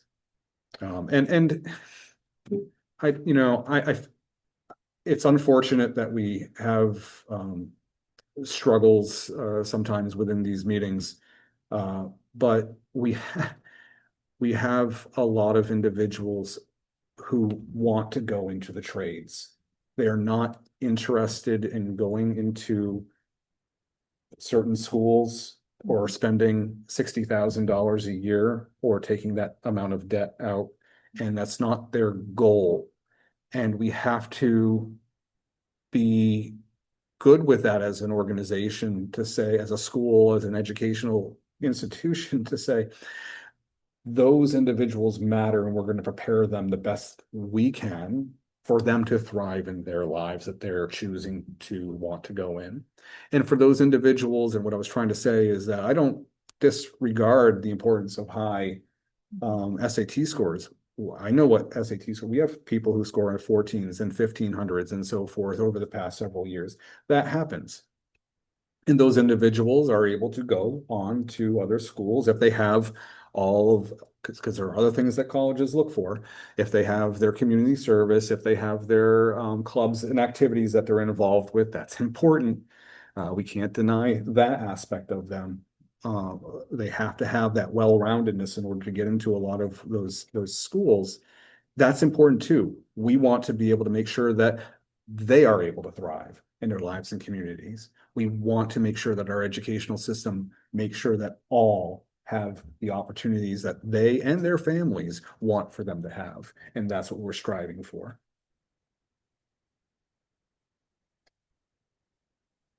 I hear that. It is very hard knowing that we're starting next week without a construction trades program on site. Mhm. Are there Yep. any classes utilizing those resources here, the space? There are some woodworking classes that are using that, and maybe some STEM classes that will use it on occasion for when they're needing a space like that, or the equipment that would be in there. Yep. And we have, an extra expense we will incur, I'm certain will be the busing of these 14 students to Keene. Mhm. Yes. So we won't be paying the salary for a construction trade teacher in the fall, Mhm. hopefully in the spring, but we will incur the cost of the transportation of these students. Yes, and we will not be receiving any of the revenue from people coming to our location as well. So there's a systems issue that takes place that does not benefit us. Yep. It's when we're a sending school district instead of a receiving school district, it costs money. Right? This way we're sending all of our construction trade students out. We're not receiving any in. Yeah. But it sounds as though our students' needs are going to be met for the fall, and that was a big effort to do that, and that we have some special things coming in or in the works for them. Yeah, we're working on paid internships as one example. It's amazing. Yep. Yeah. Or paid learning experience. Yeah. That's one of the companies that we're in conversation with. Again, to be a company, there's been a lot of conversation around communities and partnerships and wanting to support the learning of our youth. There are companies out there who want to do that and are set up to do that and have the necessary background checks and check all the boxes that needs to happen to make sure that our kids are safe, and they provide a standard of quality that we can trust and that the state of New Hampshire also says you can trust. And so we are working with those organizations. We would welcome more conversation. We would welcome more local, more Ringe and Jaffrey as well to come our way and to see what we can do for extended learning opportunities or for some support. But right now we're looking at a broader network to get whatever we can for our kids. It makes sense. They need to be safe on site.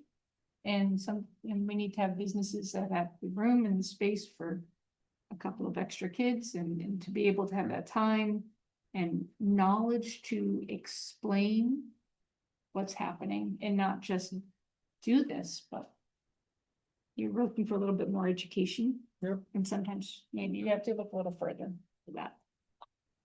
Yep. Are there any other questions for Ruben? John, do you have any questions? Or comments? Thank you for asking, and no, I don't. Like all of us, I guess I'm concerned that we don't have construction trades this coming year. But I think Ruben made a good point, and that we need to bring a person on board. So no, I don't have any other questions. Thank you. as there are no changes to the consent agenda, we have Can I just manifest. ask one more question? Oh. Sorry. You talked about the sidewalks, which is anxiety inducing. Yes. Some teachers walking It's, down the it's, road, it's tough, yeah. but also. We can't have kids walking down the middle of the road. No, and we also don't have crosswalks, which is also. As I was driving past the school today and I saw two teachers walking down the middle of the road because there was no sidewalk, I also realized, hey, there's no crosswalks. Mhm. How much of that locker paint is ready? Yeah. Is available? Well, I mean, the town is good about Yeah. I think that- providing I an think individual that and That's be- not, I'm not as concerned about there'll that. be additional police presence. Yep. If that doesn't all fall into place the way it's supposed to be. Because there's a crosswalk directly in front of the school and then the one that's sort of closer to Homestead. But anyway. Yeah. Just to point that out. And there's some time. Yep. They have some time and they can do that. So as for the sidewalks, they looked very different yesterday than they did today. And so I expect that level of speed is going to And continue. today's Monday. And today's Monday, Yeah. yep. Yeah. We have a sunny week and the road looks beautiful. Yes. Okay. And here, I'm sorry. John, raises hand again. Yep, please, John. Okay, thank you. I've been wanting to bring this issue to the board. It came up several weeks ago, and this seems like the appropriate moment.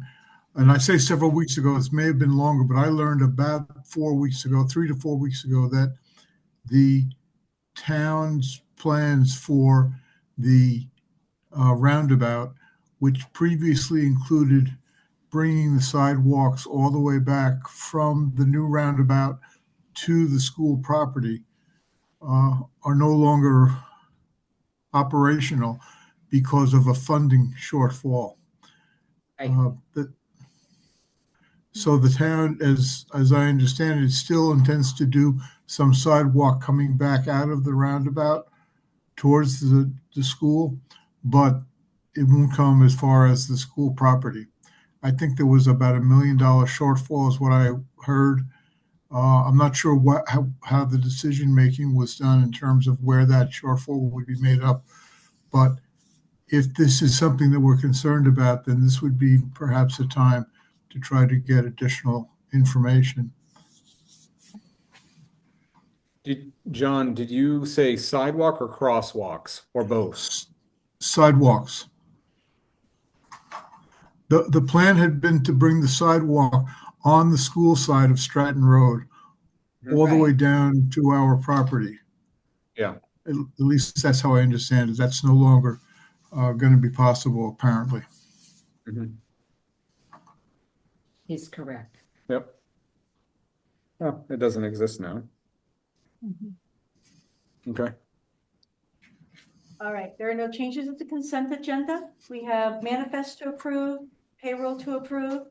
There are budget transfers. If you could just open up each of those real quick. CAPS, what's the acronym for? Caps. I know it's CAPS, what's it for?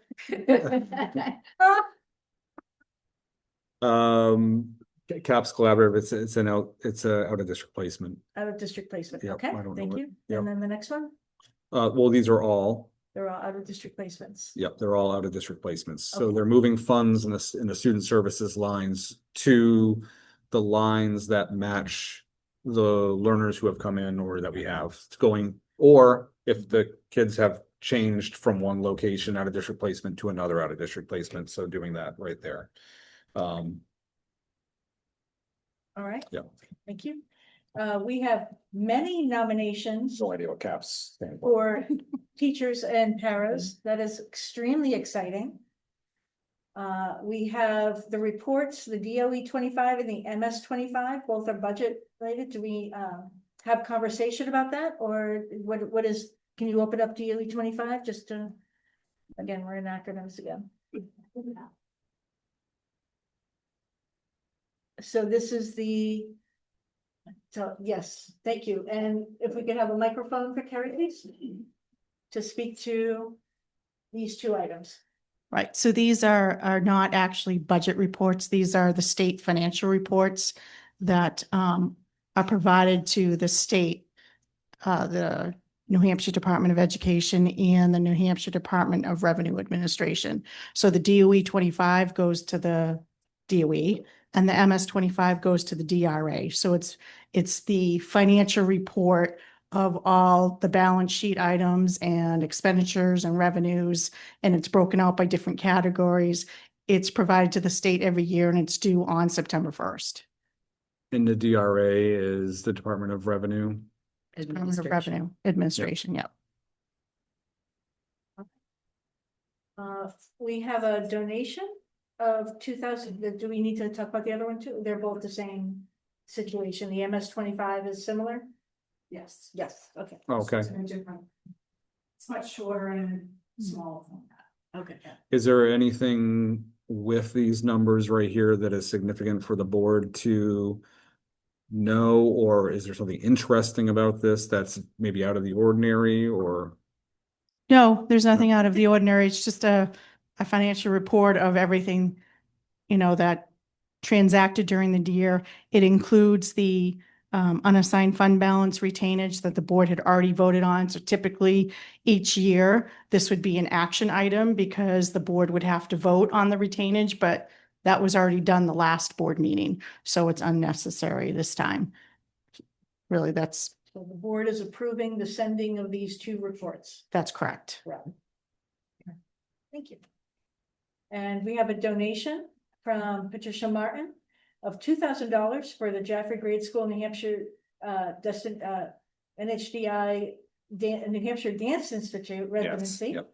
for 2026. Very exciting. That is an incredible program. Thank you so much, Pat, for that donation. That's huge. And we have acknowledgement of stipends as well. And is there a motion to approve the consent agenda? The only thing that I would say, and you're approving or not approving isn't going to change anything, is that Barbara Thorpe, CMHS para, that individual has withdrawn her application. Okay. Yep. Great. All right. So any discussion on the consent agenda? I'll say that first. Should have done that first. I move that we accept the consent agenda, which includes manifests, payrolls, budget transfers, nominations, reports, donation, and the stipend list as presented. Thank you, Sandra. I will second that. Thank you, Christine. We have a board member online. So John, you're first. Do you approve? Yes, I approve. Aye. Aye. Aye. Aye. Passes 4-0-0. Thank you. On to the minutes. We have the minutes for August 4th meeting, and I believe we're all here for that. Just not me. So I am going to abstain from this, but I can't yet because that doesn't mean a quorum. So we're going to hold on to these minutes for the next meeting so that we can approve them formally. Thank you. Action items, we have a Durant Fund expenditure request. And the Durant Fund is a long-standing fund that we have. It's one of our endowment funds, specifically toward things that are going to improve education and the educational environment. And so is there a motion to approve expending up to $25,000? Amount not to exceed the available interest income from the Durant Fund for the following: replacing internal school signage with consistent updated ADA (parentheses Braille) compliant signage in all doors, offices, vestibules, etc. Purchasing replacement chairs or chair storage for the Pratt Auditorium. Purchasing additional chairs and furniture for common spaces in CMHS. And is there any discussion on this actually before we just approve? I can't find the Durant Fund. Is that what he's asking to do with that funds? Is that allowable under that fund? Durant Fund is for improvement of the high school here.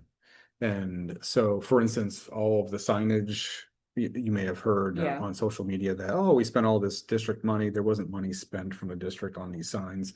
That came from those trust funds that were set up. So the signage that they're talking about here is different. It's not the, Right. you know, that the Oriole or anything like that, or the name. It's like, for instance, the S1 stair, you know, so that the rooms will all have different signages and will all be clear and consistent. Bathroom signages, things of that nature. So it's just making sure everything is updated and again, ADA compliant.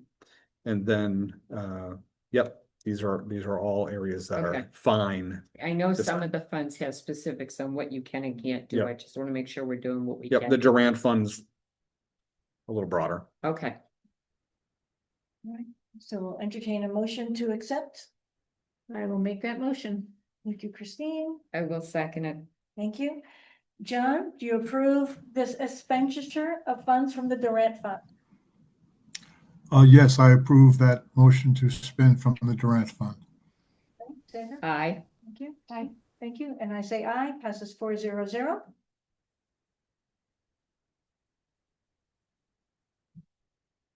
All right, here we go, people.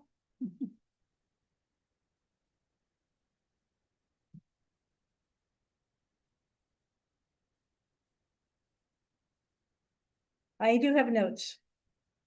So the policy committee went through administrator feedback and made some edits on a few of the policies, just a couple of them though.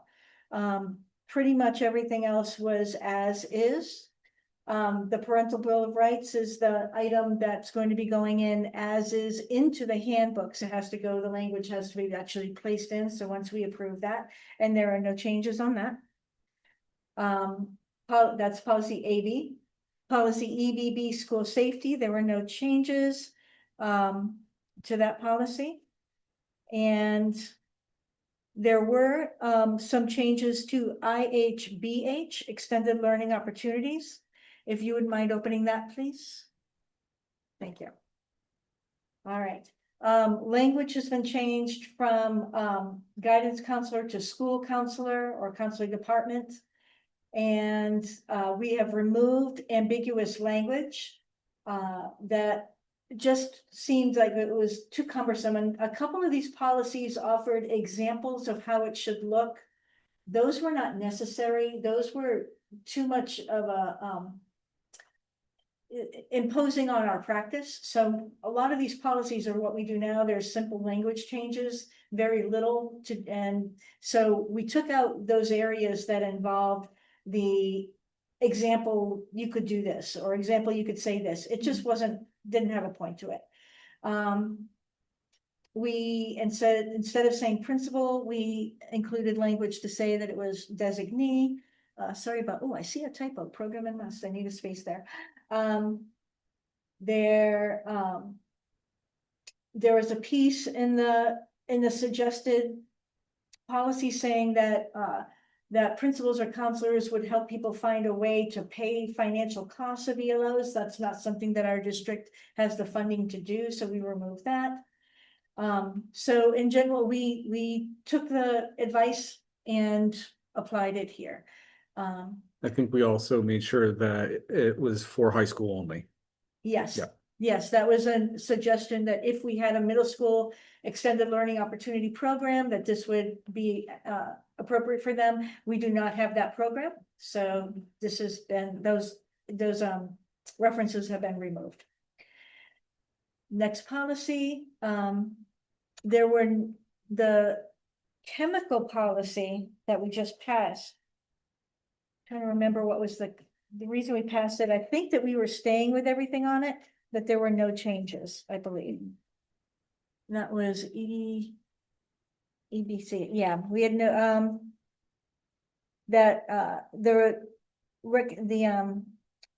notes from the admin was that Carrie and Ruben will research other schools and Primex for creation of the hygiene and safety plan. So that's not something that has to be immediate. It's something that has to be in works. So that'll happen. All right. Next, we're going to go down to IBHBI. these are not in order. Alternative letter, there was no recommendations on that, no changes on that one. Again, on all of them, I went through and changed student to learner because that is our vernacular in this district, so I believe that I did that on all of these. Yeah, no changes on that one. IHCA, no changes on that one. Yeah, summer programs. IJ, go ahead and open that one for a minute. So this policy, this is part of the law that, passed with the budget. And this is an important one for our faculty to be watching for. As we purchase materials. But if you scroll down a little bit, this policy, first of all, I don't know what those typos were, sorry. So this policy is saying that you need to have a written plan for these 8 items for curating your print and media. And that you need to do it by October 2027, I believe. But if you scroll down a little bit more. Okay, this gives specifics on how to curate that collection. And if you scroll down more. It also, it says now superintendent or designee is directed to prepare, maintain, and implement this written plan. This written plan also talks about circulation policies, and although this plan does not specifically say your library media center, this literally is my job description as a library media specialist, and so I was curious that it didn't say that. So this describes exactly what your librarian does, and I know that your librarian has plans for how to curate materials, and so as you're looking for the broader school program, I would really recommend the district look at their librarians to help see how things are curated and made transparent to the community at that level. I know some districts look at the wider curriculum as far as doing this and outsource it. And the library does have an outsourcing program for that, Destiny, but this is something we have until 2027 to make sure is kind of all in place. It's just that right now, your librarian has 99% of this. So that's that message. Here's my little plug. So instead of just superintendent, I wrote superintendent or designee. Okay. Next policy, IJOC volunteers. Does somebody want to speak to that? That wasn't one that I had in here. So there were many changes done with this. We want to thank Leslie McLean especially, but there were many people working on this to really get this right. The admin were heavily involved. Is there anything more you want to say about this volunteer policy?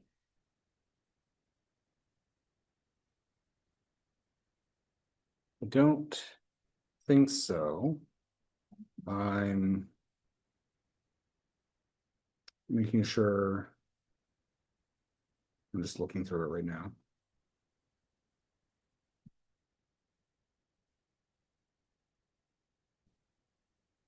I believe Leslie had made the changes, and this was sent to you by Leslie. The changes that we were making were going to be in the area of You had emailed me the administrative changes. well, right, but she had dealt with the volunteer one. And the volunteer policy she had come to talk about that there were a couple changes. The most significant one was making sure that the language was altered to not pigeonhole each school having to do 3 reference checks for all volunteers, but only, we were going to separate the designated volunteers from the supervised volunteers, but supervised volunteers are in a different category. And so, and we had already made the decision that designated volunteers, even if they were fingerprinted, they don't go on trips, for instance, go off campus until, they'll be supervised basically until that clearance comes back. So even though they're able to have a higher level of volunteering, if you want to think of it as levels of volunteers. So, oh, I think this just spells it out. Good, okay, next one. Okay, earning of high school credit, that's IK. There are no changes at this point in this. We are gonna pass, I would like to still pass this as is. And with the expectation that as the high school looks at how this is implemented, that we might come back to it. But let's get the law settled, and there was no substantive changes at this point. IKB is about the homework. And there was just some minor language changes at the top there. What was it, second sentence? Hello? Sorry, we'll pause for a second. Yes.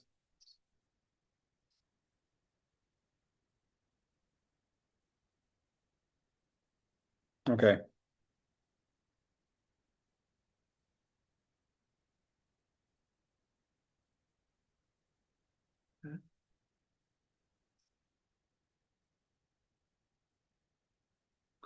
Okay, but you can hear everything and you can see everything. This is John McCarthy. His Good. had Thank you. some technology difficulties, so is he on right now? Is he John? John's iPad is correct, yes. Yep. Okay, he's gonna invite you back as a panelist. Thank you, John. We need the quorum. What's that? Okay, you're all set. All right, great. Call back if you're having difficulties. Yep, bye. Thank you so much, John. All right, homework policy. We added a sentence about engagement and purposeful assignments, and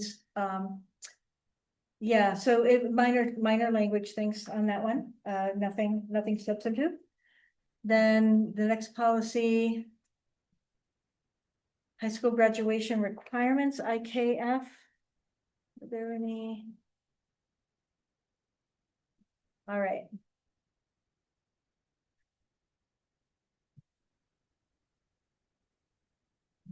This one was the one that we were going Yeah. to have. This one looks like it's a little tough. The only comment I have is to mention that we have 3-tier and special education options. They talk about some of those. I'm thinking that we took out.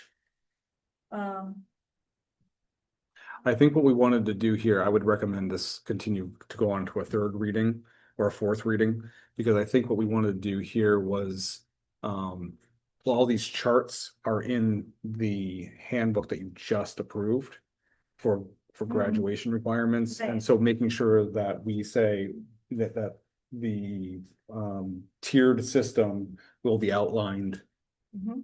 in the annual board approved program of studies.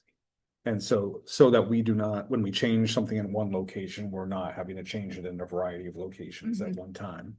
Okay. But so Why don't we table? Yeah. IKF, Mhm. and why don't we also table IK?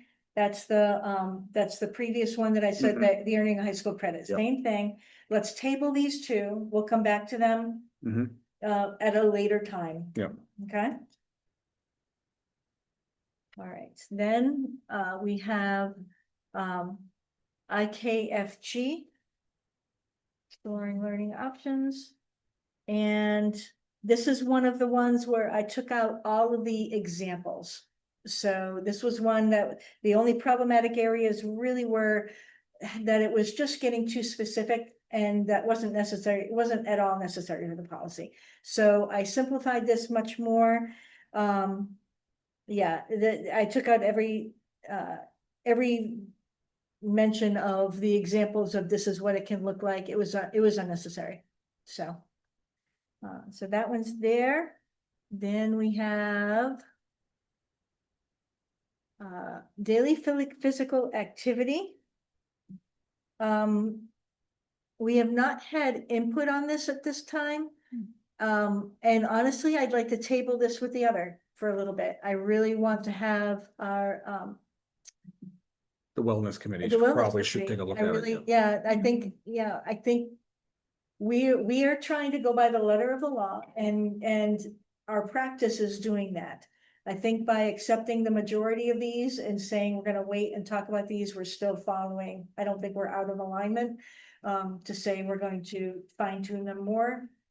All of these have too much relation to each other. So I think we're in good shape. So let's table IMAH as well. IMBA remote learning.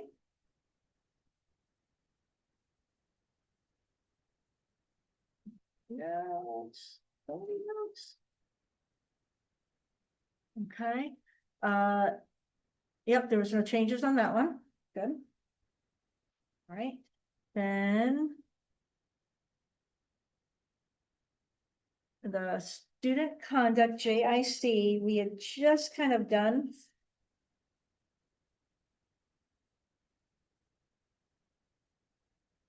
So I meant, that was what I had hit before. Let me just see if I have the remote learning.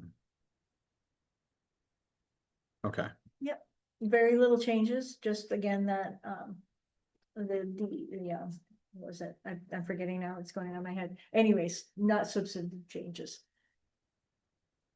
yep, was the green a change? That's their Mhm. highlighting of, this Mhm. is some, yeah. A meeting, New Hampshire School Board Association highlighting. Mhm. Yeah. Okay. Oh, and I forgot students there. Look at all those students. I was putting it learners. I was trying. All right.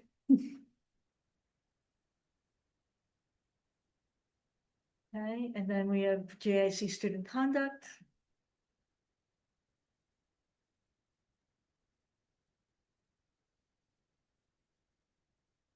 Yep. And there were not substantive changes here.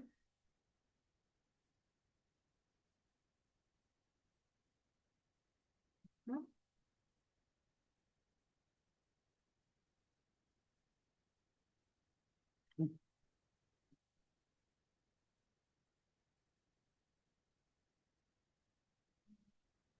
The new, Yep, JICJ. And again, I'm sorry for the confusion on that.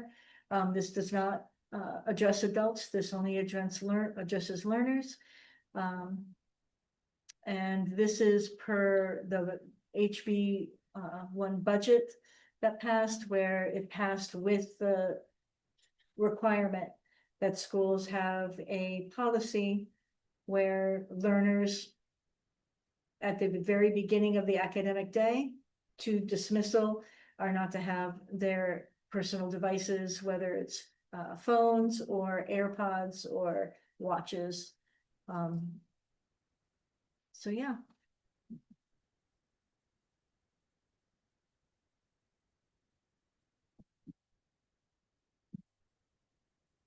Then we have use of restraints, and there were no changes on that from the previous.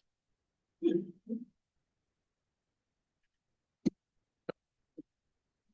wellness, and this is stating that we will have a wellness committee. There were no changes to this. This doesn't affect that the previous one where you're we need the plan, but this is saying that we need the plan.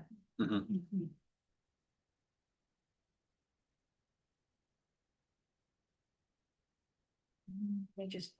Okay, going back to JLCK for 1 second. What I did get rid of the yearly, there was mention of recommending an at least yearly cross-curricular activity being planned with it. And so I took that out. That's too procedural. And we took out, removed all examples of this is what that wellness plan can look like. We're very good at writing wellness plans and plans. We can do that. So all those examples are also removed. So just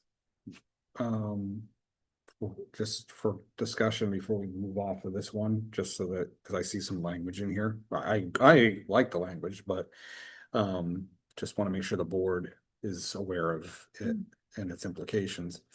In order to further the above, along with the complementary objectives of fostering a safe and supportive environment for its learners, the board endorses the following measures. So you're endorsing the following measures: physical health support, so ensure access to nutritious meals and clean drinking water. I think that you've done that, but ensure access to nutritious meals and drinking water.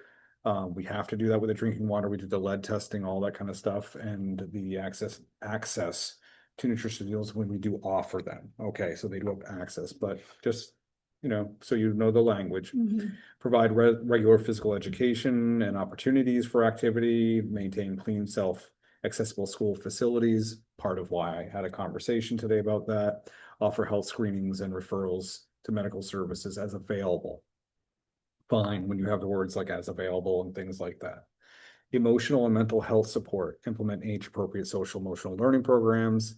Some people don't like the terminology social emotional learning. It is something that's been done in like schools for probably ever. But the language sometimes people get hung up on, but that's up to you if you want to have an SEL type of language in there.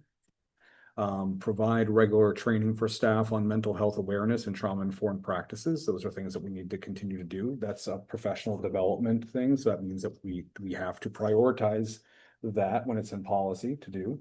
And that is good. And we are going to look for ways through a grant that we just got in order to be able to continue to do a lot of that.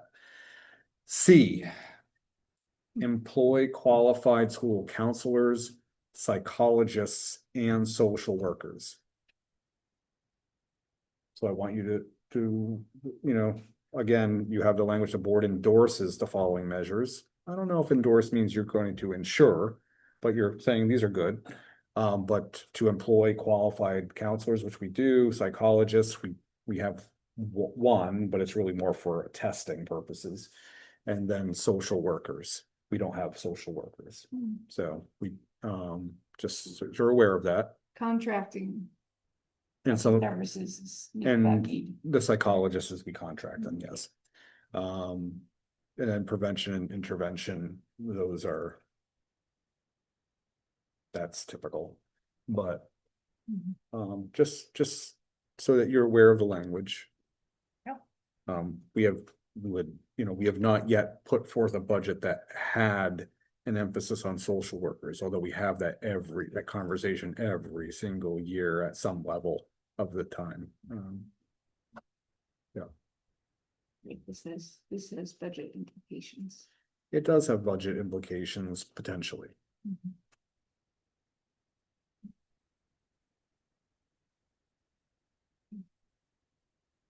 Important stuff.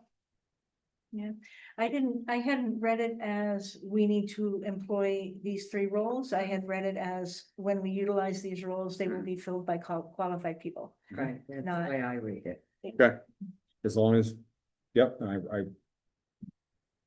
can read it a little, Yeah. a little differently, but okay. JLIA, supervision of students. There were no changes to this point. And then the remaining are being removed because they've become redundant due to the acceptance of the previous ones. Okay. Do we want to remove those at this point in time if we are going to pull out IK and IKF? Which 2 are let me just take a look at. IK earning of high school Yep. credit, achievement of competencies, IKF high school graduation requirements. Yeah. And then down here, we're talking about credit, graduation competencies, alternative credit options. Yeah, so this would affect IKAA and it looks like IKAA, the interdisciplinary credit and the alternative credit options, we are approving to keep the policies that address those. It's the early graduation and high school graduation that we're gonna table. Okay. So then let's hang on to IKAA and IMBC for this rescinding, Mhm. and table IKFA and ILBAA. Cool. All right. Any questions on these policies? Do we have a motion to approve the list as amended? The full list of keeping and the full list of new policies as well as the rescind. And so to clarify, that would be the list excluding for the third reading, the IK and IKF and and two wellness ones, correct? And wellness. The Or are we doing the physical activity? hang on, physical activity, IMAH, correct. And yeah, so that one, IMAH. Mhm. So those are the three that are excluded for the top. And as a result, the exclusion for the rescinding are these middle two. Is that what you're saying? Okay. So we'll take a motion. Beth? I will make that motion. Thank you, I'll Christine. second it. Thank you, Steve. Since I don't have to say it, I don't have to. All right, John, if you're here, can you say yay or nay? Yay. Yay. I say yay too. Okay, go ahead, say Yes. yes, Yes. Christine, and I say yes, passes 4-0-0. That was something. Thank you guys for that.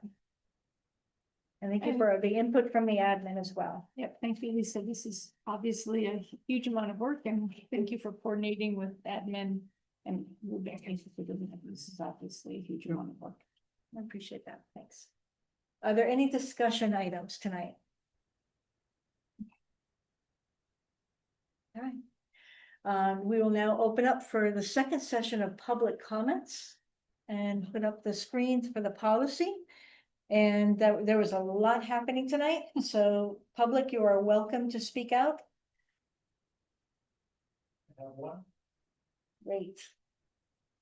We have one person, please state your name and your, whether you live in Jaffrey or Rinch. Hi, my name is Allison Marr. I'm from Rinch, New Hampshire, and I feel like this was already sort of hashed out a little bit this evening, but I did just want to weigh in a little bit because it was something that really struck me during tonight's meeting. I want to start by thanking the admin team for the work they put into their data presentation. It was very informative. I also appreciate that the board chose to prioritize this topic. It is important to take the time to reflect on this data as part of a bigger conversation about how we can best support our learners in reaching their academic goals. That said, I do feel compelled to respond to both the content and the tone of some of the remarks made earlier this evening.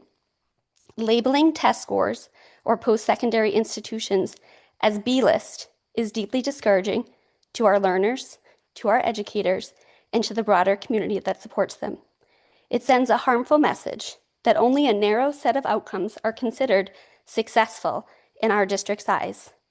Our learners take many different paths after high school. Some attend Ivy League universities, some go to community colleges, some go to trade schools, some serve in the military, some enter the workforce.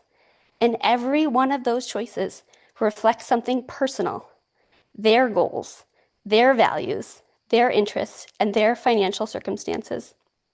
To suggest that there's an A list and a B list of options, that simply undermines those choices. And frankly, it's insulting to many in our community. As both a teacher in this district and a proud alum, I felt that deeply as I listened tonight. Of course, we should continue to look at data like SAT scores and ask how can we support learners in improving where needed. But we also have to remember, standardized tests are just one small piece of that picture. As mentioned earlier tonight, they don't fully reflect a student's abilities or potential, and they certainly don't tell the full story of a school's success. Our job as educators and as community leaders is to help learners become well-rounded, curious, and compassionate people, prepared to thrive in whatever path they choose, whether that's at MIT, a local apprenticeship, or a job right here in our community. The real success of a school isn't just measured by where learners go, it's measured by who they become. If we truly want to help our schools grow and improve, that we need to have these conversations in ways that lift up our learners and our communities and not diminish them. And I hope the entire board will commit to doing that moving forward, as I've seen you do in the past. Thank you. Thank you, Allison.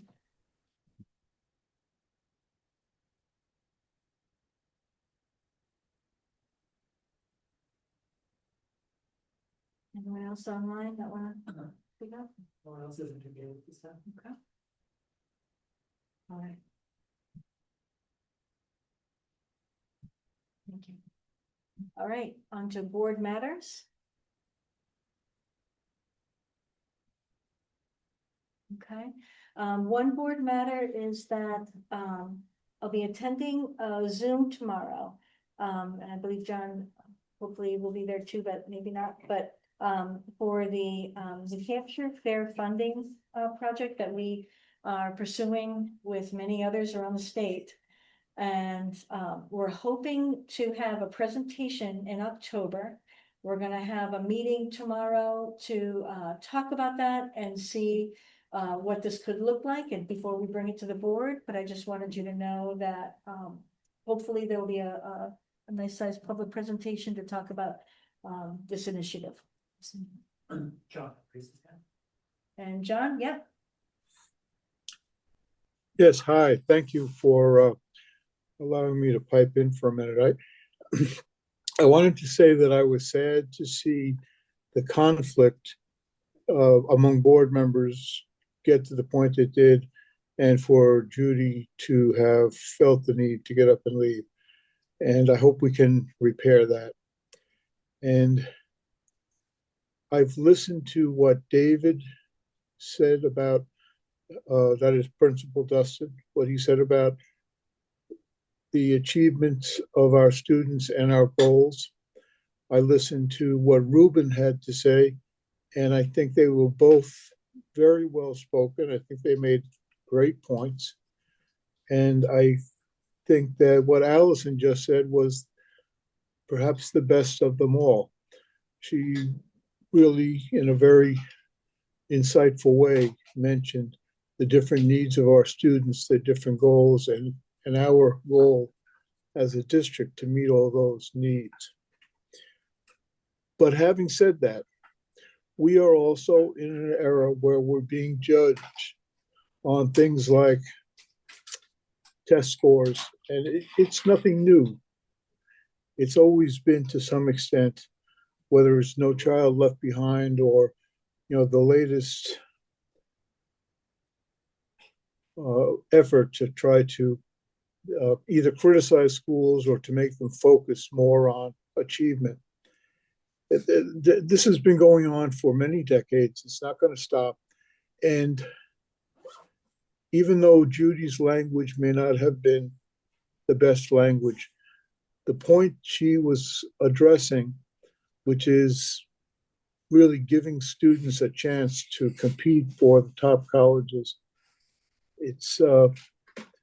that's not a conversation that should be suppressed, in my view. So I just wanted to say that.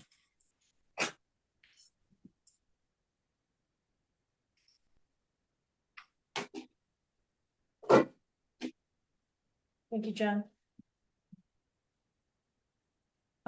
There's one more piece to act on tonight in board matters.